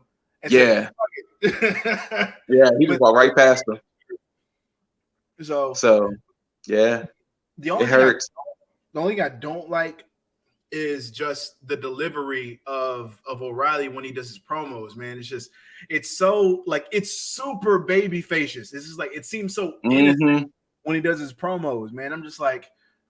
He's got that face look to him when he gives them, man. That's why he's like he's about to cry every time he does a promo. I'm like, damn, man, I just feel bad for you, man. Right. But when he's in the ring, it's like, yo, your promos and your ring work, like they don't. Like I need the in ring already to come out on the mic. It's like I mentioned in a prior podcast. This is what Cornette was saying. He wished Riddle would wrestle like O'Reilly. Huh. Would have been a good match. He said he would wish Riddle wrestled more like O'Reilly, since Riddle actually has MMA fight experiences. That he wished Riddle would wrestle more like O'Reilly, and he said maybe he'll take the whole him being a stoner, whatever gimmick even crazier, because he's goofy, but when you get him in that ring, he gonna beat that ass. Holy crap, he's got that's like Orange Cassidy potential, to be honest. So that's what he was saying. He wished Riddle will fight more like O'Reilly. Yeah, I can definitely see that. I mean, and that would have been the case. But I mean, did he even watch Thatcher and Riddle? Oh no, he said that's by far the only Riddle match he loved. Okay. Like he loved that fight pit match. I was like, if you didn't like that, then I don't know what to tell you. There is no pleasing you. Yeah, right? No, he liked that. But yeah, and NXT again, like I said, they are just on a fucking roll. Like I feel like I'm watching old NXT all over again. And did you see NXT at all, Jaeger? I'll be honest, I didn't. I'm sorry. The only other things we didn't mention, Santos did a promo in the car, and Santos was like, "Oh, so you giving me the gift of time? Well, how about I give you the gift of time? I ain't fighting you next week. I mean, this week. I'll fight you. I'll fight you next week when on my terms." And that's when Regal did his promo and made a threat to Santos by saying, "You will fight Karrion Kross next week, and if you don't, not only am I going to strip you of the title, I'm going to indefinitely suspend you." So, he said it. I didn't know he said that. Yeah, like, part to, yeah. So Karrion and Santos has to happen next week if Santos wants to keep his cruiserweight title. Truth. And they had the trophy presentation between MSK and Dakota and right. Raquel. Like I said, the whole 6-man and all of that. Leon Ruff and Swerve, which Leon Ruff beat Swerve, and then Swerve started beating the shit out of Leon, saying, "I'm getting tired of the fact that you get all the opportunities. Where's my North American opportunity? Where's my opportunities in this company? I'm getting tired of you being handed everything." Spin the wheel, man. That's all that was. Right. That's all Leon Ruff did was have his name thrown on a wheel. I think Cameron Grimes had another promo. He had a little that music video they did from again. Yeah, he had a music video by Josiah. Josiah did a little rap for him. Of course. Yeah, there was a promo, nice little segment with him when he crashed the Lamborghini, and he was laughing. Wait, I missed that. Yeah. He crashed the Lamborghini. I missed that. So right after the music video segment, they showed him like next to like a Lamborghini that was completely like totaled, and he was sitting there laughing. It's like, oh, guess I gotta buy another one. Oh no! And then Love it. They're gonna have him like check his stonks, and then they're gonna be terrible. He's gonna be stupid. I love it. He's gonna go from stupid rich to stupid poor. Like, that's what. That's. What else? Something else happened on NXT. The whole Xia Li situation. We said. Yeah. Right. Zoe Stark fighting Jessica Maya. I feel like there was one other thing. Oh, that's right. Tyler Rust and Kushida. We did mention that briefly. Yeah. I'm glad we lost over that. We didn't really need that at all. It wasn't really no need to go into it other than Kushida winning. Oh, I will say this. Go ahead. I don't like Michael Bivens at all, but the character work is entertaining because like when they did the interview with Kushida when he was getting checked on in like I guess in the clinic area, you had somebody sitting in the background reading the newspaper, and right when Kushida was done with his interview, the newspaper came down and it was goofy ass looking Michael Bivens in a hoodie, like just chomping at the bit, like Kushida, hey, well, you know, you really want a challenge, you can come challenge, you know, the Diamond and the Rust and all this other shit. And I mean, again, I don't like Michael Bivens, but character work and I can tell you don't like him because you saying that man's name wrong. Oh, Malcolm Bivens, yeah. I'm thinking of you know, New Edition. Yes, you are. You are thinking of Bell Biv. So I'm like, honestly, you saying the man's name wrong. You pulling your own Jim Cornette right now, right? Malcolm. Malcolm. I think that was all of NXT. I feel like there was something else, but you know, outside of what Tony beating down EO. Oh yeah, EO was having her champion photo shoot, and Tony. The great part about it, they showed it in photo form, where she was taking her champion photos. Yeah. So photo one was EO holding the belt. Second photo, Tony's boot kicking EO in the face. Oh no. I was like, love it. They showed EO getting jumped via photo shoot. They showed her getting jumped via photo shoot. That's amazing. But yeah, like this NXT really flowed right after Vengeance Day. Yeah. Like it stayed on the gas. Like it literally went from maybe 75 miles per hour to 65. But it stayed on the gas. Truth, indeed. But yeah, that's basically Vengeance Day and NXT in a nutshell. And I'm glad NXT is doing it like this now, because before they used to do the takeover, and they used to do like a recap show. Maybe like 1 or 2 matches may possibly happen, but it would just be a recap of what happened on the pay-per-view. But I like that they're doing it now in sequence, where they're actually just carrying on with the show. Oh, another thing before we go. Karrion Kross is going to beat the shit out of Santos, because Karrion's promo, he was like, well, it was Scarlett at first talking about, see, we tried to give you a warning with the cars, but you didn't listen. And then Karrion took over and was like, I'm gonna just beat your ass. Yeah. I'm gonna just beat your ass. Like, option A, you show up and I handle you then. Or option B, you don't show up, you get stripped of your title, and then I still find you and beat your ass. It's like, so it's like, so your best bet for you would be to just show up and get your ass beat and take this whooping. Yeah. But yeah, it was a fairly entertaining NXT. Yeah, I bet. Now, AEW, I didn't get a chance to finish because of everything that's been going on. But I did start it. It's currently going on this side somewhere. Did y'all get a chance to watch the matches Monday of the title eliminator tournament? I did not. I did not see. I know the results only because of like they said it on telling the us.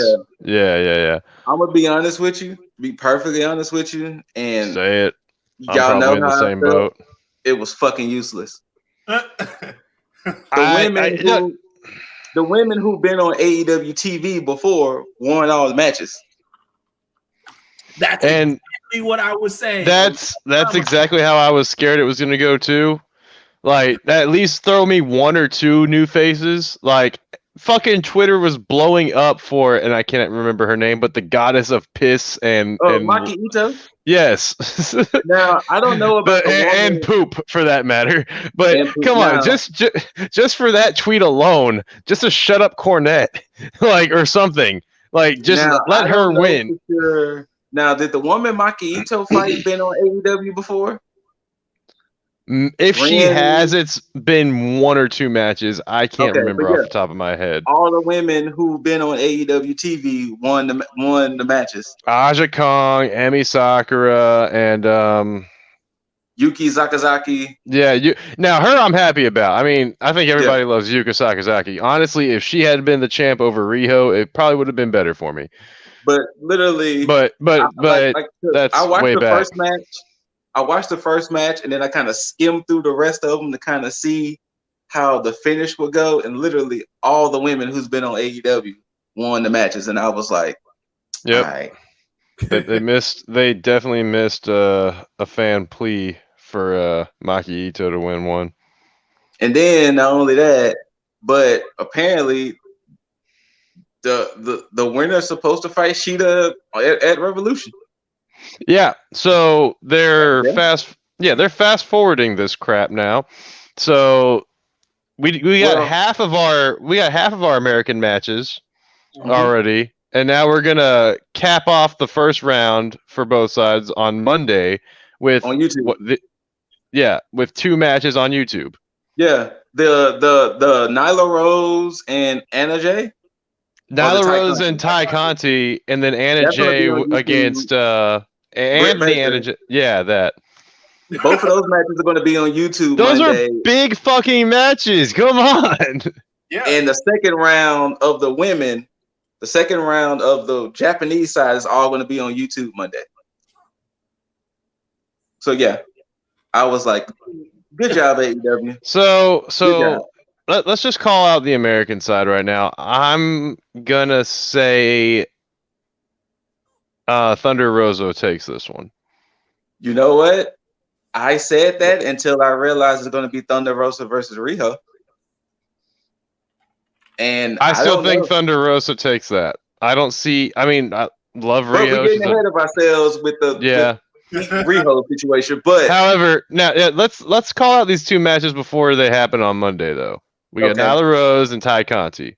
Nyla Rose. I think Nyla. Unfortunately, hold on. It's not because it can't be Nyla Rose versus Britt Baker. It can. So? I mean, it can. However, no, go ahead. But booking wise, I don't think that they're going to do that. Hold on. So you think Ty is gonna? So wait, okay. So you think Ty is gonna be Nyla, or do you think Anna Jay is gonna be Britt? No. It's gonna come down to Britt versus Rosa. I feel like. I can see that. I think so too. Mainly because I guess they're gonna continue on because again, Britt Baker has that W over Thunder Rosa. Yes. So she has to get her recompense. Not that we truly care. Who's winning the Japan side? That's let me see here. Yuka Sakazaki, Emi Sakura, Aja Kong, and Ren something. Ren, I can't remember her last name. Emi Sakura. I want to say Yuka Sakazaki. I think so too. Yeah, because I don't think Aja Kong's winning. But who's facing Yuka Sakazaki? Is it Emi Sakura? Yeah. Okay. Yeah, I can see Yuka winning that, and then Aja Kong taking her L. But if this goes a hard left and we end up with Riho versus Yuka Sakazaki, I'm gonna flip a table. I remember I said I think Riho was gonna be the one that's gonna win. Yeah. And I just don't want you to be right. I just don't want you to be right. I mean, judging by how this match with her and Serena Deeb went, I wouldn't be surprised, but I don't think it needs to happen because Rio, I love the match with her and Serena Deeb. I did like it. Yeah. Absolutely. Yeah. But I still think it's still too early for them to throw Riho back into the boat like that because of the backlash that she got when she was the first champ. I think she should have had a build up to that happening because she could have been that sweet baby face that everybody just wanted to win, the complete underdog, and then finally get it. But for her to be the first, that's a problem. Yes. That's a problem because the story's not there. But again, I don't need her to win it. I think Thunder Rosa would breathe. Actually, Thunder Rosa or Britt Baker could breathe that fresh air into the women's title. Well, I agree with what you're saying, but the only reason why I'm not picking Thunder Rosa because we had Thunder Rosa and Shida already. We haven't had Riho and Shida, to my knowledge.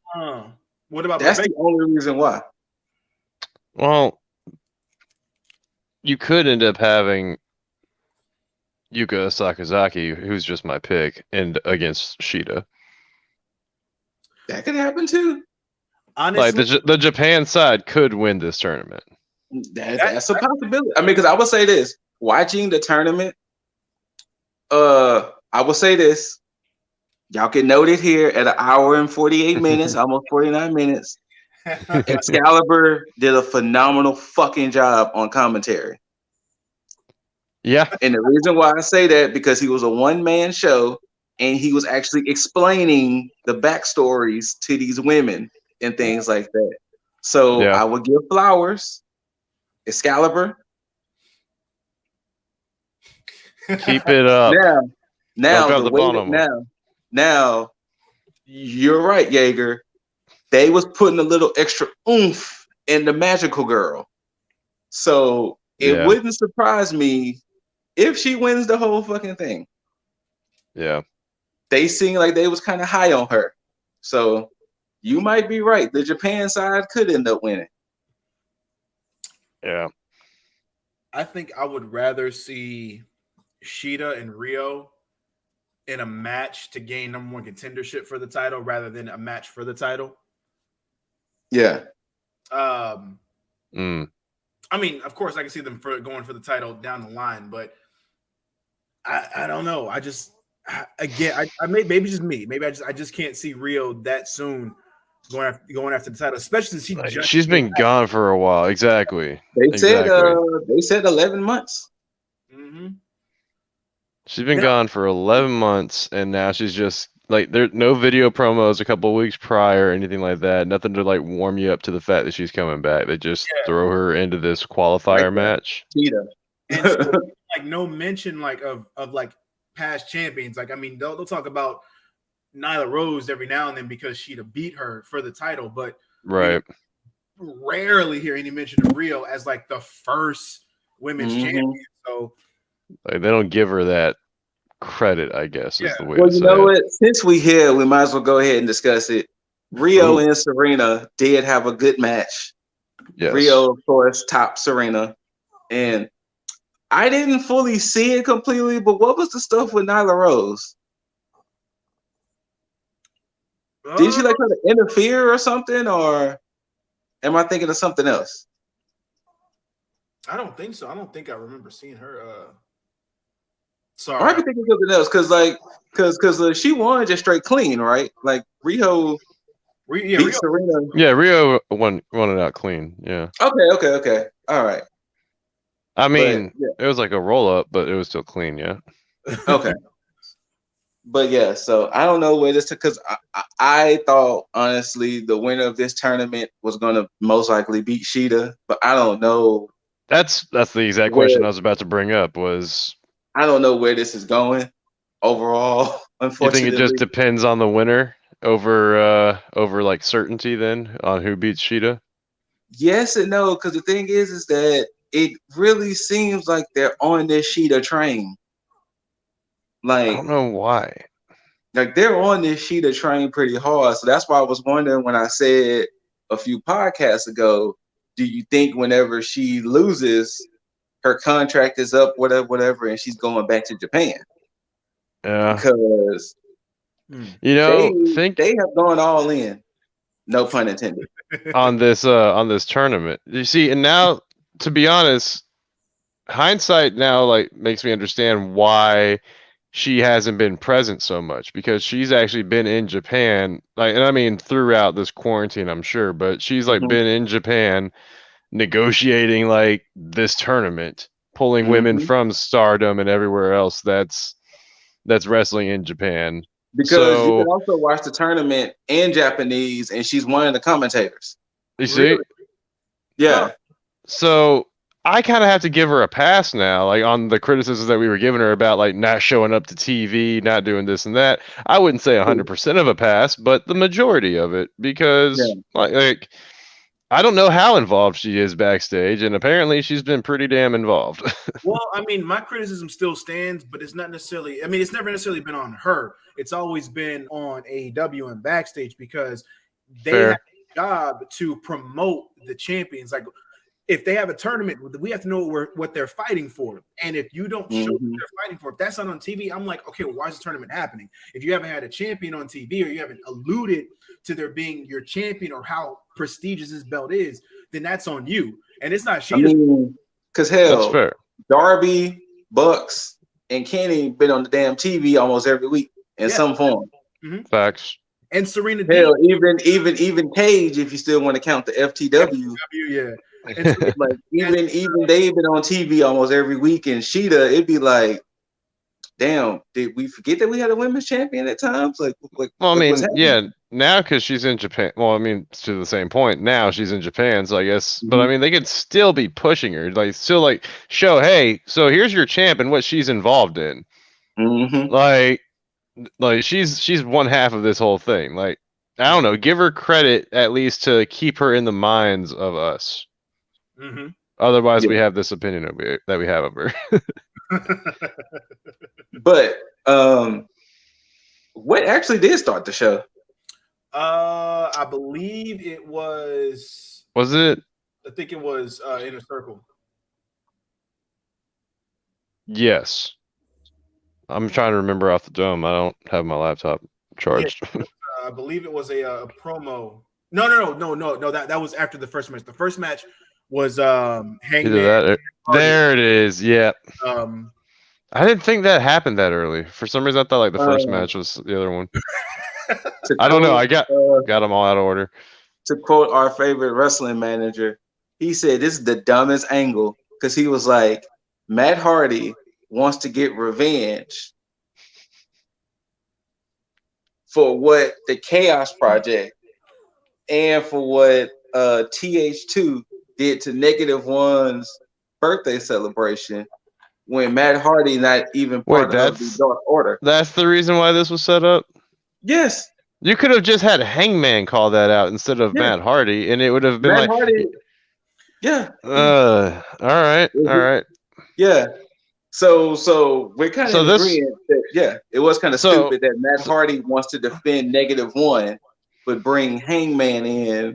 The only relevance that Matt Hardy even has to Negative One is through Brody, and that was because they both debuted on the same day. That's it. Like, I'm sorry, but I mean, there was not really there was never an interaction with them, even when they were both in. I can't take. I might quote unquote tag out with this segment because I can't take Luther serious. Serpentico doesn't scare me at all.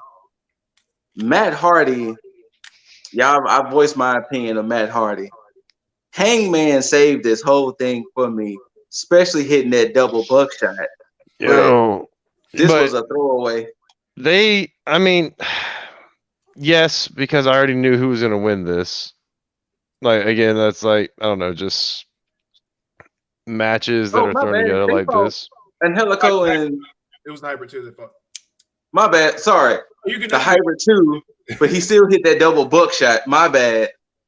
I haven't really been big on my bad. So reverse that. Sorry, Chaos Project. You can catch that smoke at another time.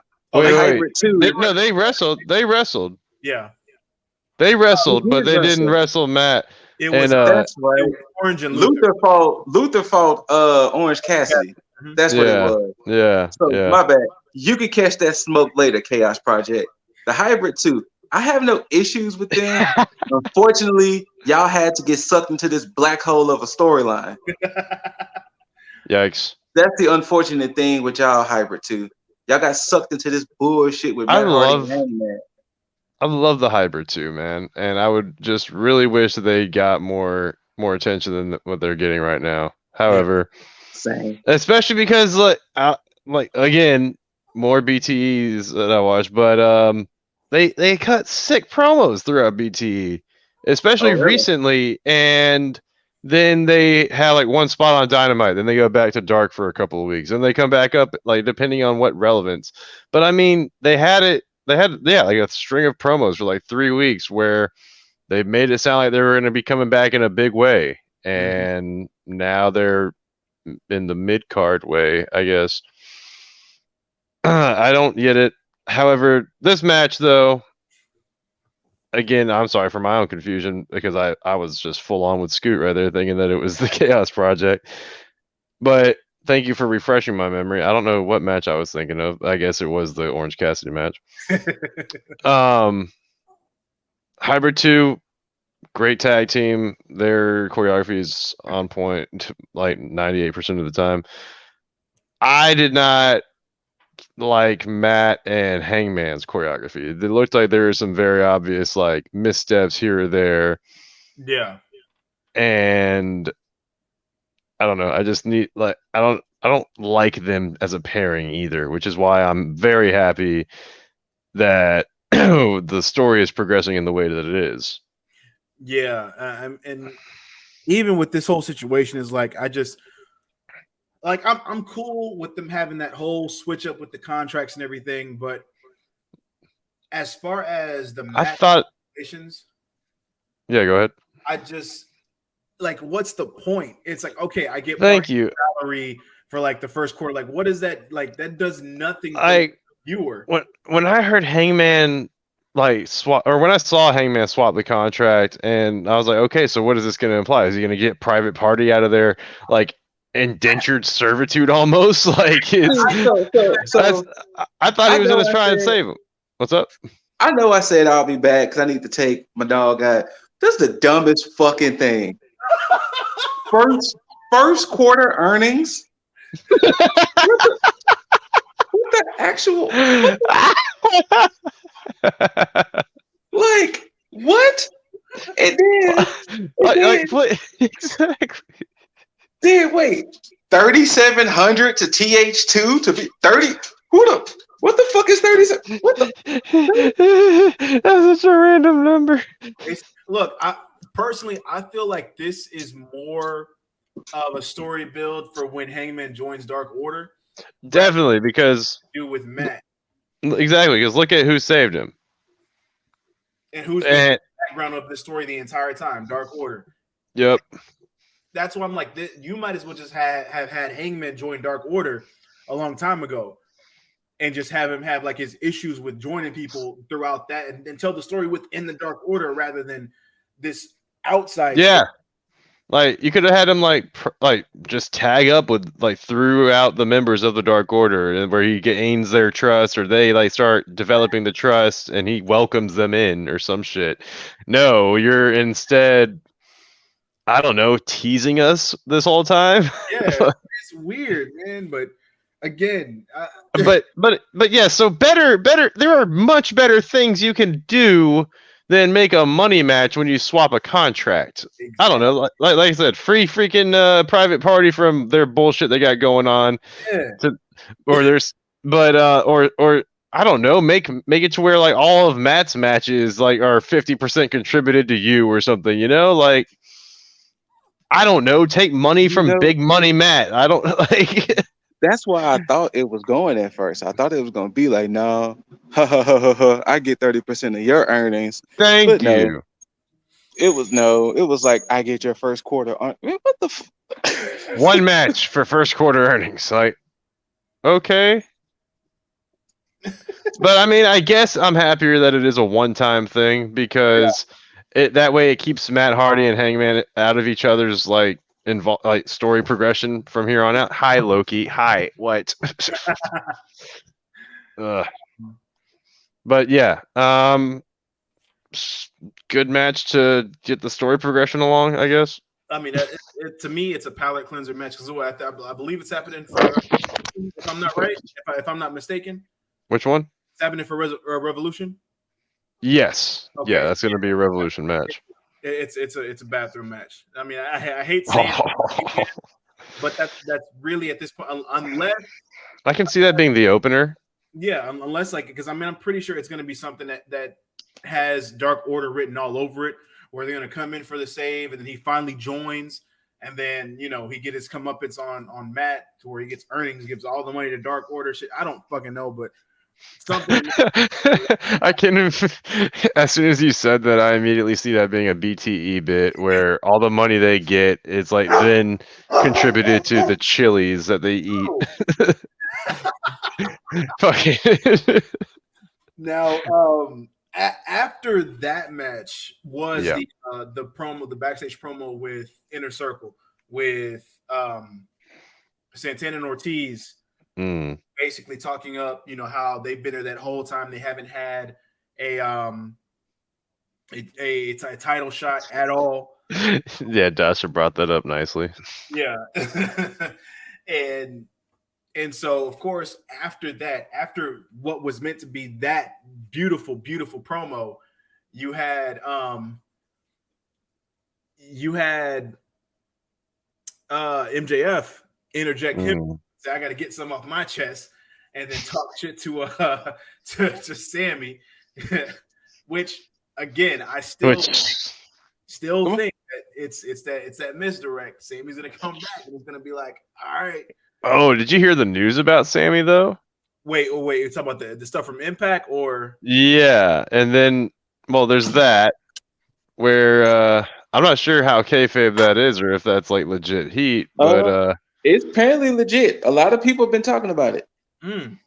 So apparently Sammy didn't like where his narrative was going, and he was going to be set to wrestle who?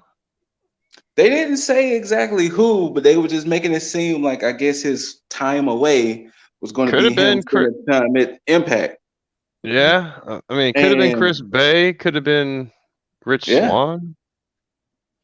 Why'd I say Rich Swann?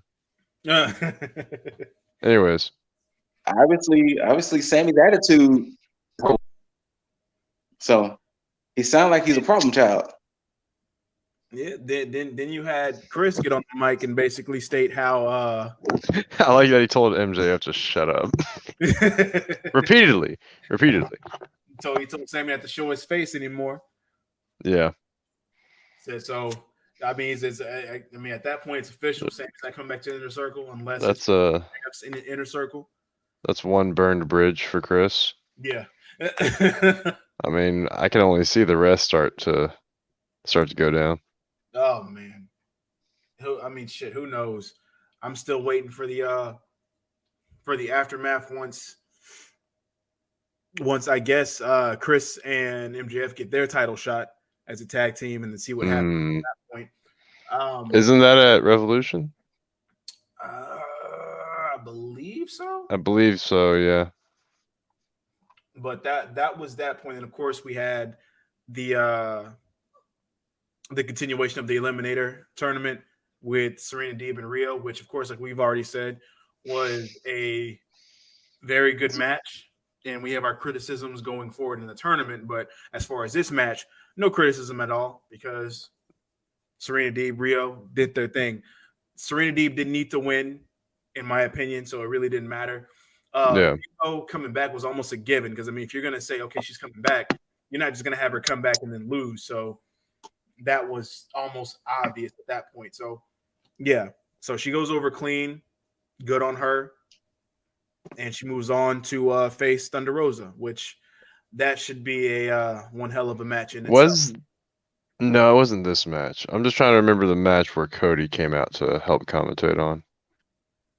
Oh, I remember. That was the FTR and the match. Seidel brothers. Yeah. Which I think it was the next match, right? No, the next match after that was Orange Cassidy and. Oh, you're absolutely right. Which that went by like. Okay, back to what I was saying. Luther and Serpentico. Yes. Chaos Project. One, how you have a dope name like Chaos Project, and I see no chaos in either one of y'all. Yeah. Serpentico is like 90. Serpentico is the male Riho. That motherfucker soaking wet is probably 103 pounds. And then you got Luther, who Cornette calls Uncle Fester. I mean, damn, that's pretty spot on. Even a little bit. I mean, he does look like he electrocutes people. Like they don't even look right as a unit. They don't. Right. I mean, they got the same color scheme. That's about all I got for them. Like, I mean, I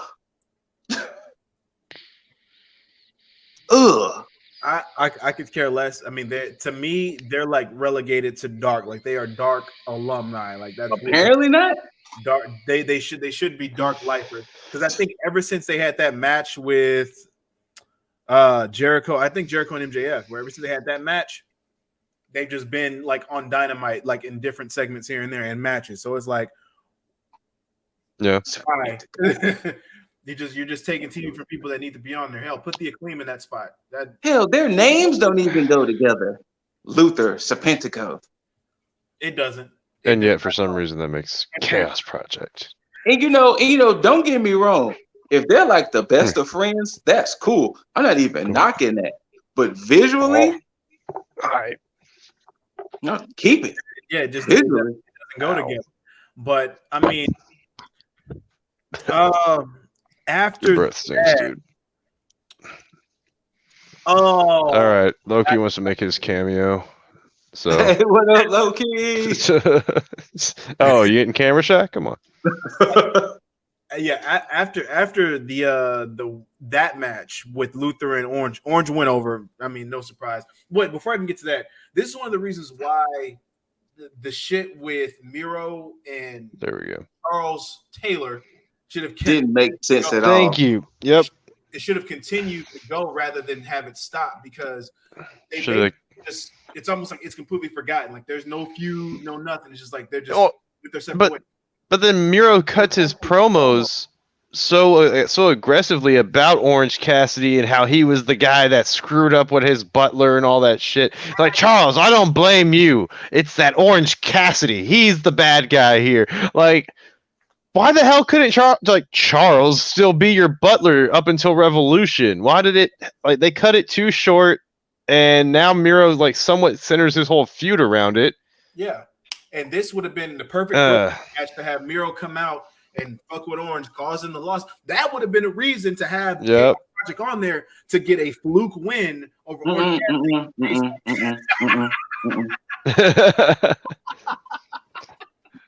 Don't justify that shit. I mean, but even just to have Miro do a run in like that would have solidified it. Like, that would have helped build this random ass match. Yeah, I mean, anyway, Orange went over clean, and that was that. Now, what happened next? Actually, no. What happened next was the Jade, Cargill, and Shaq segment.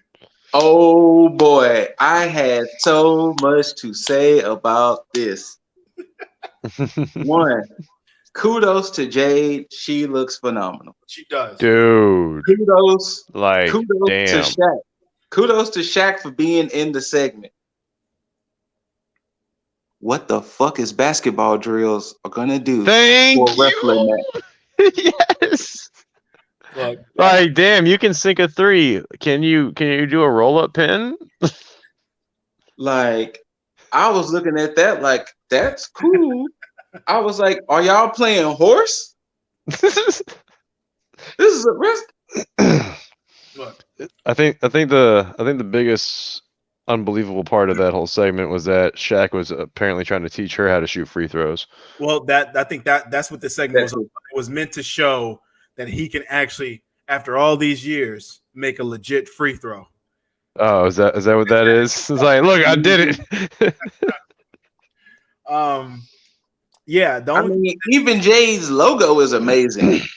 Yeah, right. Jade's whole package is there, but basketball drills, no sense. I don't know why Shaq is attached to it, unless he's the one that's bringing her in.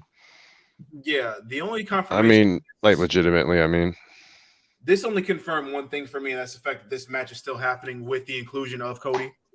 So. Yeah, he's gonna apparently wrestle injured. I guess so. I mean, Kenny went through the G1 doing that, but what the hell? Yeah, but they can tell a story around that. I mean, I think it's mainly gonna be Jade and Red Velvet mainly. That's what it feels like.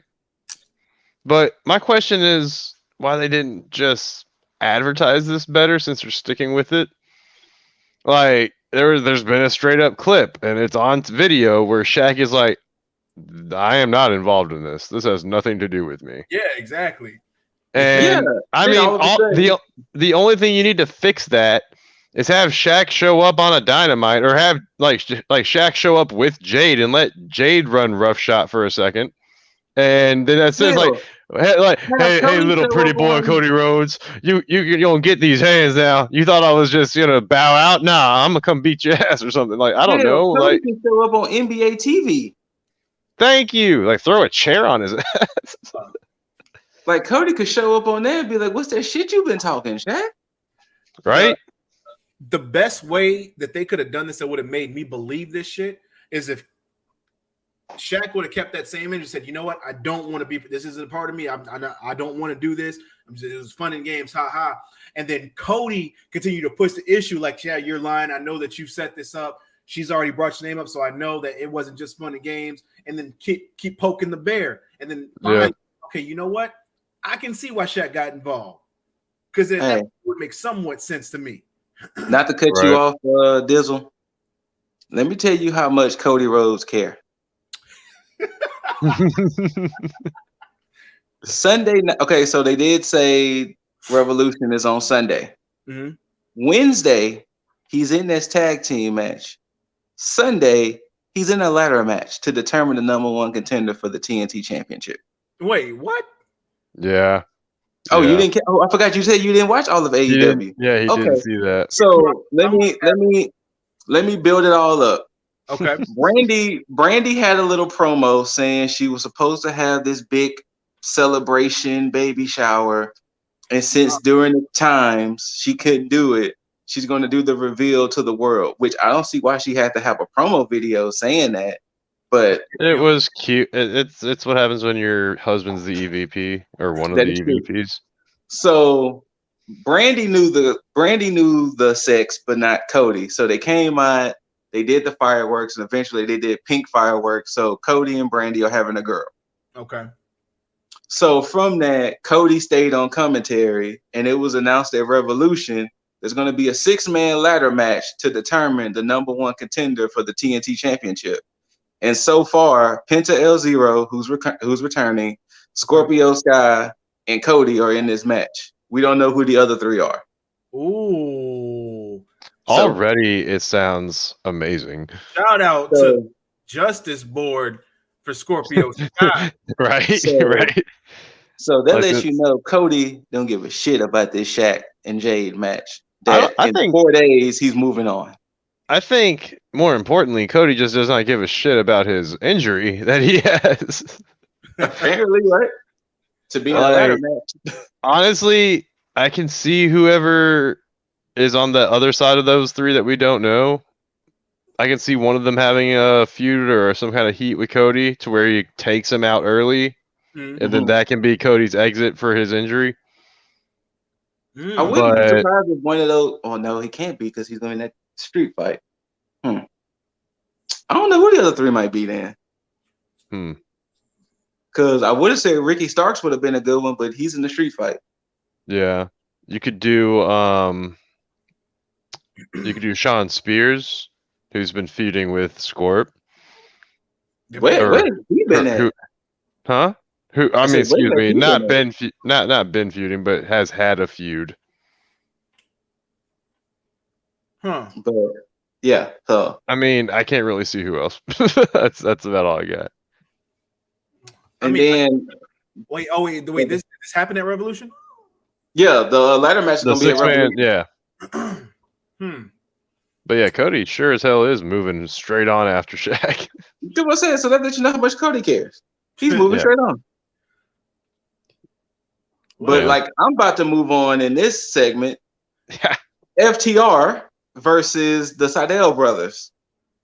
Which I had no idea that Matt Sydal had a brother. Me neither. But the thing to know, FTR won clean with the big rig. This is the one thing I thought was confusing to me. So FTR was about to do the whole cut the hair of Matt or Mike. I can't remember which one it was. I think it was Mike. And the lights cut out. And then they showed Luchasaurus mask where they cut the horns off of. Yeah. And then when the lights came back on, Jurassic Express was in the ring ready to fight. The thing I hated, they showed Luchasaurus mask down there like he was about to debut a new mask or something. Yes. It was the same fucking mask. Either that or like just straight up go maskless. And I was like thinking, holy shit. But it was the same mask with horns on it. Like it wasn't a new mask or it wasn't maskless. And it was like, why did the lights go out for that? And why did they show this dramatic image of his mask with the horns cut? I really wanted the evolution. I really wanted an evolution, like you're saying. Just for him to have the same damn mask on. And then from that, of course, Jurassic Express beat up FTR. And then they announced that I think it's next week. Yeah, no, March 3rd, I think. Is it next week or March 3rd? I don't know. That is going to be FTR and Tully versus Jurassic Express. Oh, Tully's getting in the ring? Yeah, Tully's getting in the ring. Which I can't really say that I cared for. Like, sure, I guess Tully's going to be fighting Marco. I guess. Sure.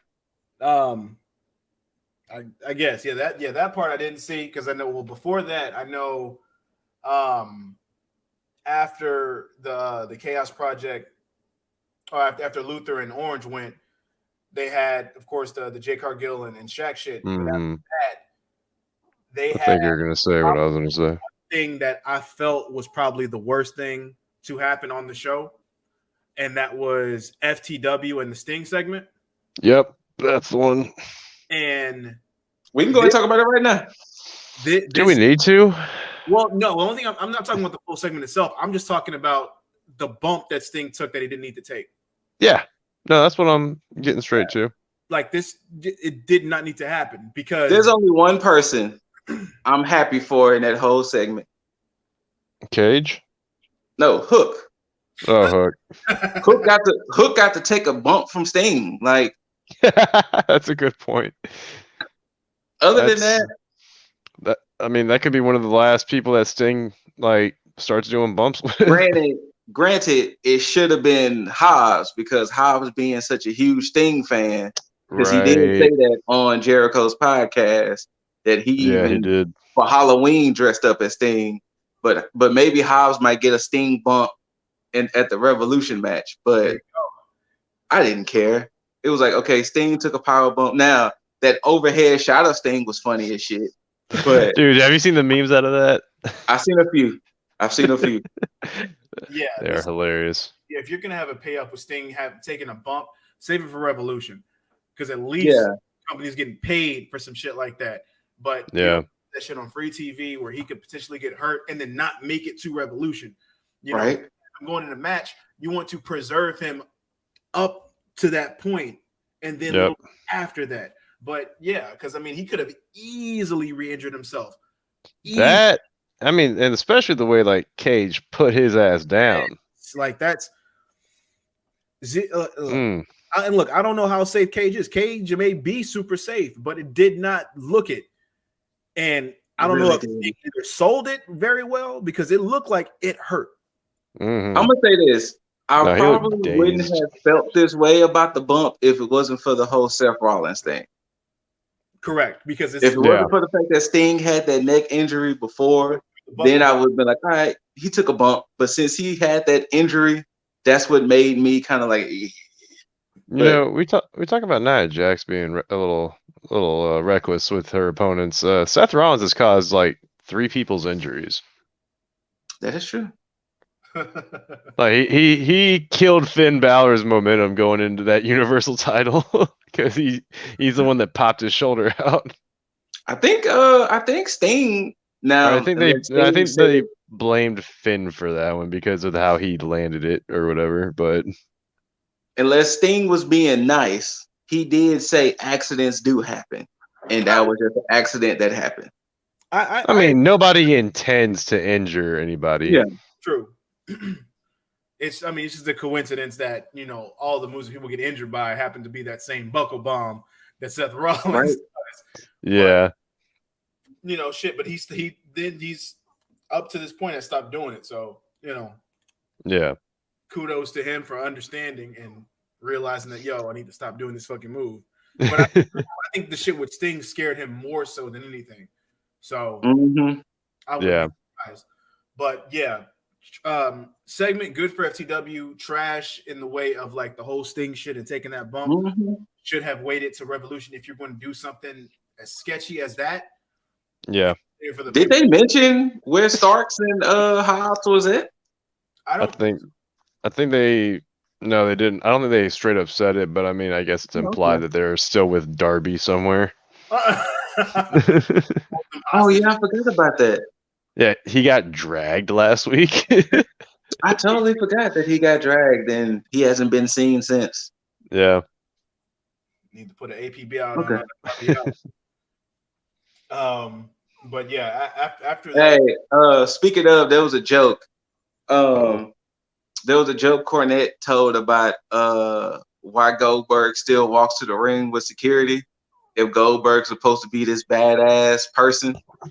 And then Cornette was like, I see why everybody gets beat the fuck up in the back. Apparently, the backstage is the most dangerous area in AEW or WWE, so I see why Goldberg keeps the security. you're liable to get your ass beat backstage before in the ring. You know what? I could buy that. I could buy that. At this point, I can buy it. Yeah. Judging by how many times they have to cut away from something like, oh shit, we have something that happened backstage, and everybody's laid out from something. Mm-hmm. Yeah. You know what, Goldberg? That's the smartest thing you've done, my friend. Sorry, Oldberg. My bad. My bad. Oldberg. You've done. But yeah, was the Santana and Ortiz versus the Bucks next thing? That was next. After 2 segments. That was Eddie Kingston's backstage talking about his beef with everybody. And, you know, both, I think it was Lance Archer, Moxley, and Ray Phoenix. Yeah, he was saying how he could tie up all his beef into one and all that other good stuff. Then was the funny shit, which was Kenny Omega at I believe it was a preschool reading. Yeah, he was doing like a George Bush style reading. Mm-hmm. Again, still for the comedic shit. Kenny showing both sides, you know, his character work, and then of course I'm pretty sure because I didn't see the main event, but I've already heard certain things. But yeah, the next step after that was Inner Circle, both Pride and Powerful versus Young Bucks. Yep. And we had Mama Buck and Daddy Buck. Mm-hmm. Oh yeah. Out at ringside, which I mean, Young Bucks got like the coolest looking dad, man. Seriously. Very much so. I mean, he still runs that band, and they still like play all the stuff they do. Santana and Ortiz had that intensity in their eyes as they walked to the ring, man. I hate that it was against the Bucks because of the fact that, you know, it was almost like a given that they weren't going to take the win. Right. But yeah, and then the match was pretty solid. I just hated the fact that I was already had it in my mind like, yo, yeah, they're starting to lose. Yeah. Especially if you already set up. I mean, I guess you could have told the story like if Pride and Powerful had beat down Young Bucks and won the titles, and you could have set up, okay, well, the dissension between Inner Circle. Yeah. Still didn't see that happening either. So right. But and I will also agree that this actually wasn't a bad match at all. Oh, no. Again, we knew who was going to win. But I think the purpose that it served, which I'm actually glad for, but if in fact my prediction is to come to pass with MJF having a new Inner Circle, this is to showcase Proud and Powerful on how good of a tag team they are. So that way, when things do transfer to power to MJF, then you already have like that strong tag within his new faction. So kudos to that. But then you had the beatdown on the Bucks from Inner Circle. Good brothers taking their sweet time. Yeah, come out there. Kenny and the Good Brothers watching in the back, and he's just like, I thought was the dumbest thing that when the Good Brothers finally came out, the Inner Circle scattered. Well, it just adds to the whole like, oh hey, sorry, we're here. What we miss. but it was like, I mean, I understand they don't want Gallows and Anderson, I guess, to get beat up or whatever, but it was like, it's 5 of y'all, 6 of y'all against 2. Yeah. Like, why are y'all running? Hey, man, it's the Good Brothers, man. They're afraid that the almighty, powerful Kenny Omega was going to come out there and wreck shop. I guess. Because, you know, again, nobody's kicked out of the One Wing Angel. They didn't want none of that work. They didn't But was the main event after that? Or was it something else? 6-man tag. Yeah, because y'all talked about the matches after that, so I think the main event would have had. It was that 6-man tag. Yeah, Mox, Ray Phoenix, Lance Archer against the family. I didn't care for this match. I didn't see it, so maybe it was for good reason. It wasn't. It was the biggest part of it. Cool shit. Yeah, Ray Phoenix did some really cool shit. But Ray Phoenix always seems to do some really cool shit. True. I like that Archer just keeps going to that rope move. Oh, the moonsault. Yeah. I love No, the the one where he's like kind of doing old school, but like a remix to it, like when he walks the rope. yeah. Yeah. Oh, okay, yeah. Sorry. But yeah, other than that, man. I mean, again, you kind of know where the match is heading, or where the direction that this match is going, because I mean, if anything, it was more, I guess, quote, closure for Eddie Kingston. Okay, so It kind of like more like closes the chapter between him and Mox, and then him and Death's Triangle. yeah. I guess. Maybe. I hope it does. I don't know, because I'm tired of seeing like, oh, Eddie Kingston and the Death Triangle, they have a beef with each other, or the family in Death Triangle, they have like this long feud. I mean, you can bring that up if you want to bring up like whenever they fight each other again, but you don't have to continue this stuff. It ended up going. I mean, Mox and Kingston finally did have like a great face off with each other, though. That was a nice, solid round of wrestling between the two of them. Good shit.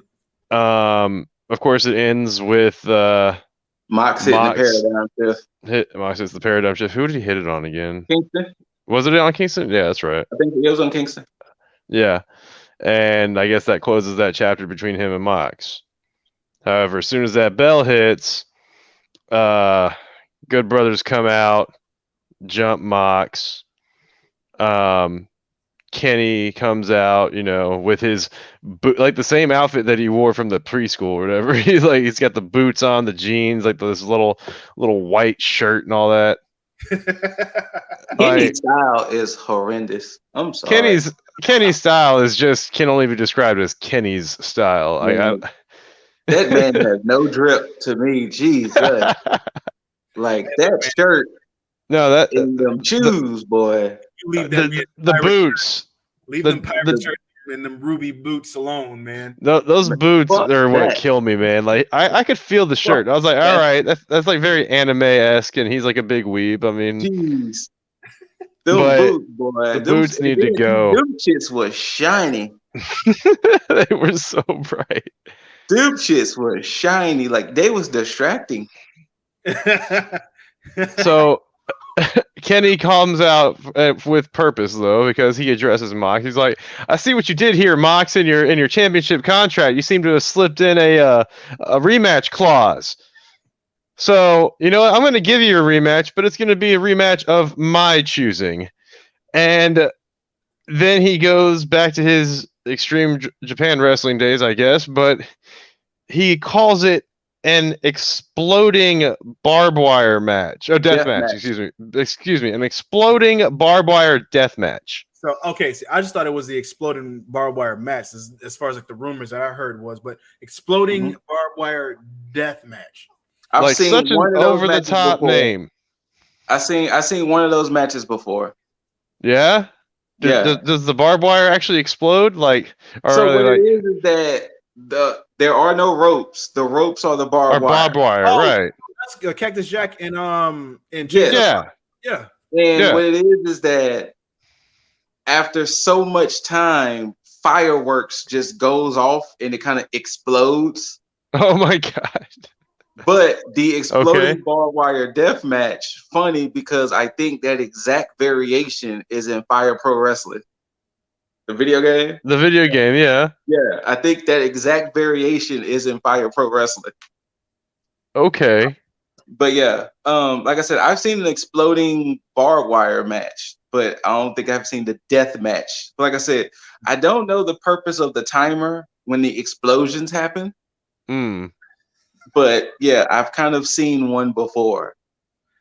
Okay. And it looks wild. I guess this is like, of course we're gonna have a Kenny match like for the pay-per-view, but for it to be Mox, great. I mean, I'm never gonna be mad at a Kenny versus Mox match, but now I guess to add the mystery to it, it's gonna go more Mox's angle, like more Mox's route. Yeah. I'm not trying to call out predictions for Revolution already, but I'm going to go ahead and give mine that I think Kenny's going to win this. Yeah, this has fuck finish written all over it. Yeah, thank absolutely. you. Okay. Absolutely. Especially with the rest of the Bullet Club slowly getting involved in one way or another. Ooh. Okay. This is the precursor to everything A that lot. I was going to happen with the New Japan side of like Mox and his transition over. But yeah, this is. Remember, New Japan's pay-per-view or their special is on the 26th. Mm-hmm. And then we have AEW's pay-per-view the next weekend, right? Mm-hmm. Yep. So the first domino falls. Yeah. New Japan is where it starts, I guess. But yeah, so AEW definitely has some moments that I was just eye rolling. But seriously, what the fuck? Seriously, what the fuck is first quarter earnings? Like, what the fuck is that? I don't know. I think at this I guess that's merch sold, like your regular earnings from your matches. I don't. But the thing is that I mean, yes, that sounds enticing, but they couldn't be like, hey, I get your whole paycheck for a year, but it's just the first quarter. No, I just get your first 4 months paycheck. That's still like, I mean, again, I'm looking at it like this. They're just throwing shit at the wall and seeing what sticks because they know they got something in the pipeline that's about to pop off. So like, you know what? Let's get all this lull shit out real quick. Again, I still feel like AEW isn't doing bad. They're not doing exceptionally well. They're just kind of in the middle, kind of just toting the line on cruise control right now. Because they have. And that's fine. Yeah. You know, everybody's at that downtime. You don't want it to be up and then just get fatigued throughout everything. Like, I get it. You want exciting shit the whole time? No, I'd rather be, have that low moment and then get surprised when something happens, i.e. Vengeance Day, where they had a whole lot of shock moments where I was like, oh shit, like I love that feeling. I love being like taken off guard. Shit. Let me ask y'all a question. Yo. In both of y'all's honest opinion, how far is this partnership gonna go between New Japan, Impact, and AEW? And I guess going to the moon. I mean, like no bullshit. Do you think it's a permanent thing? When I saw that Cody was given the question of partnerships with WWE, and he said, "I don't see any reason why not." I think this is going to be long-standing. Yeah, this is how I see it too. Is the fact that I think that what this is AEW's doing this to test something, to try something bigger later on, and I think NXT is going to play a part in that because I mean, of course, I don't see them doing anything like with main roster WWE because it's just that's too. That's far. Not who they want. Correct, and I think that NXT falls in line with the whole indie feel, and they already know that their audience is the same audience that AEW has. So why not? I mean, even if it's not main roster NXT, if they even do NXT UK, it's the same thing. It's like they're going to end up doing something down the line. It may not be this year or next year, but I think this is going to happen. Yeah, correct. And I think that this is just it's the first step. And I think that they're doing all this because once everybody else falls in line, it's like, yo, join the fucking bandwagon NXT because they're going to do it. I think they're going to slowly, because right now they got what, AAA, New Japan, Impact, NWA, possibly ROH. I think MLW may be part of that as well. Maybe. I don't know for sure. I mean, if you get the partnership with New Japan, then you're getting the partnership with ROH with what was it, CMLL? Yeah. Yeah. And I guess Stardom now since the tournament. True. So this and whoever else, deep. So like you said before, it's going back to the old territories kind of days. Yeah. And they just start, borrowing fucking talent back and forth and just switching out. It's going to be I can only imagine like just and WWE is not going to want to be left out in the dust, especially if this is going to be like the big point. Like even if, because I mean, I know Vince is not going to be like, you know what, main roster go. I know that's the reason why main roster isn't going to be part of it. But he's going to sacrifice NXT in a sense to be like, hey, not thinking that it's going to do anything big, but he's going to unintentionally send NXT to do that. And it's going to be the best thing that happens. So happy accidents. All I'm saying is if something happened this year where we can get Finn Balor versus Kenny Omega. Oh my God. AEW versus NXT, Finn Balor and Kenny Omega. Fam. Oh. I'm still calling it. Worlds collide. NXT and NXT. That's eventually it's going to be everything.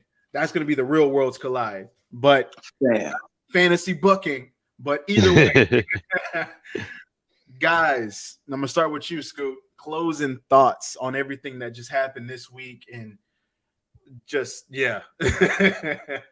So, our man up there, Lip Dizzle, used to have heat for Legado del Fantasma.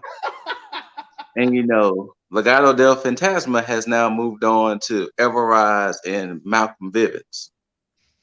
The way he feels about them, the way I feel about Chaos Project and Matt Hardy. Oh. Yeah, that's some heat right there. Because I can't stand Everrise or Malcolm Bivens. And see, look, it's a tag team and a singles. Huh? Ironically enough, a manager and a manager. Yeah. Matt Hardy, do better. Oh, You're better than this. You're better than this, man. Do better. If I have to speak it to you in gamer terms, get good.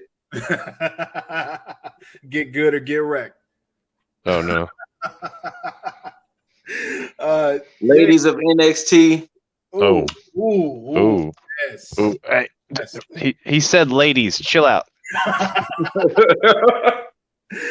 But those are my closing statements. What you got, Jaeger, outside of like shooting your shot at Shotzi? I mean, I can never just not shoot my shots of Shotzi. Hey. Amazing match. I mean, you had me really thinking that you were gonna really take it. I would have been happy. It would have been happy, man. I would have popped the bottles for you. It would have been nice. You wouldn't have been here, of course, because But moving on. Amazing pay-per-view from NXT. AEW, like you just said, laying the groundwork. Looks like NXT's looking to be very promising in the near future, as y'all have told me from their most recent episode. I'm going to be getting back on that by next Wednesday. But yeah, just another good week of wrestling and laying down some groundwork. Absolutely. Oh, hold on, Lip, before you go. I think collectively, we're not going to have predictions for Elimination Chamber. We might give y'all a recap, but Elimination Chamber is Sunday, and let's just keep it a buck here. WWE is going to WWE. I like that. All right, Lip, what you got? What you got for your statement, sir? Just to ease Jaeger's mind on Shotzi, look, eventually her and Ember are going to win those tag team titles. Eventually. I know. I don't know how soon that's going to be because Raquel and Dakota are going to be holding those for quite a bit. Yeah. Wait. Make sure you see it. There you go. There you go. I mean, I echo the same sentiments. I mean, Vengeance Day was fucking phenomenal in just the in-ring and then just the storytelling. MSK is, I mean, if they're not your tag team of the year, I mean, I don't know who's going to top them this year, but I think as a start right now, that's my tag team of the year. With the statement that they're making, both transferring over from Impact to as the Rascals to NXT, now MSK. I mean, with the momentum that they have and the rocket that they have strapped to them right now, I don't see anybody topping their momentum by the end of December of this year. So who knows? But yeah, I loved it. AEW, I hold no ill will. I know that this is just part of the transition to something great. I know that there's something over the horizon that we are going to just be over the moon about. Thank you, Low-Key, for that time bark when he says, Right. I hold no ill will. Yeah, he's like, damn right. You're damn right. Get Chaos Project off my fucking TV. You know, I think he did bark when he saw them come out. Like, seriously.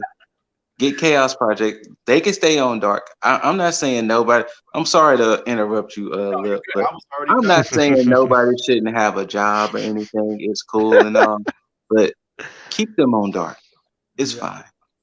It's fine.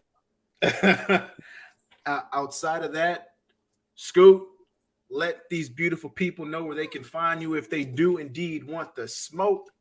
Chaos Project at the Scooter Ray. I'll tell you to y'all. Luther, Serpentico, I tell you. At the Scooter Ray. You can bring it there. All the smoke. It doesn't matter. Yeah. But of course, Less Than Stealthy Ninjas. I don't know if we're streaming this weekend, you know, because of all of the incidents. You know, Houston had a hell of a week this week. But Less Than Stealthy Ninjas, all big one word. Instagram, Twitter, Twitch, YouTube. There you go. Yep. Yeah, once again, Chaos Project, I'm here. If they want the smoke, they know where to find them. I'm here. For all the ladies as well as ladies of NXT, Jaeger, let them know where they can find you. Ladies, you can find me at Himza Winning for the social medias and the Twitch. If you want to game with me, it's Jaeger Bombastic. That's PlayStation and Xbox. And you can also email me now at fuck Bruce Mitchell. You got me. And this is in all caps, fuckbrucemitchell.com. You're gonna start yes, and then you can he's getting an Instagram soon, so we're gonna try and get his plugged, but it's gonna be something involving Loki and Avengers. So please, if you have any clever ideas for a username, you know, best one wins. Good shit. Well, where you can find my unofficially official ass, Lip Dizzle, down at the bottom. IG, Twitter, Instagram is IG, obviously. Twitch, eventually. I mean, there's a YouTube up, but it'll eventually get to where it needs to be. Of course, for the positivity shit, which won't be back up until next week because of everything that's going on this week. Lifestyle went up, both on Instagram, TikTok, eventually YouTube as well for that. So, hey, come and get still rest in peace. Shout out to hey, big shouts. Peace. Oh, hashtag fuck Aircut, hashtag fuck Centerpoint, hashtag fuck Ted Cruz. Yeah. For my Game of Thrones people, we like to call them. Yeah. But yeah. But as always, you beautiful, beautiful mother effers. Until next time, as always, tag out Too Sweet with all that good shit. Papaya.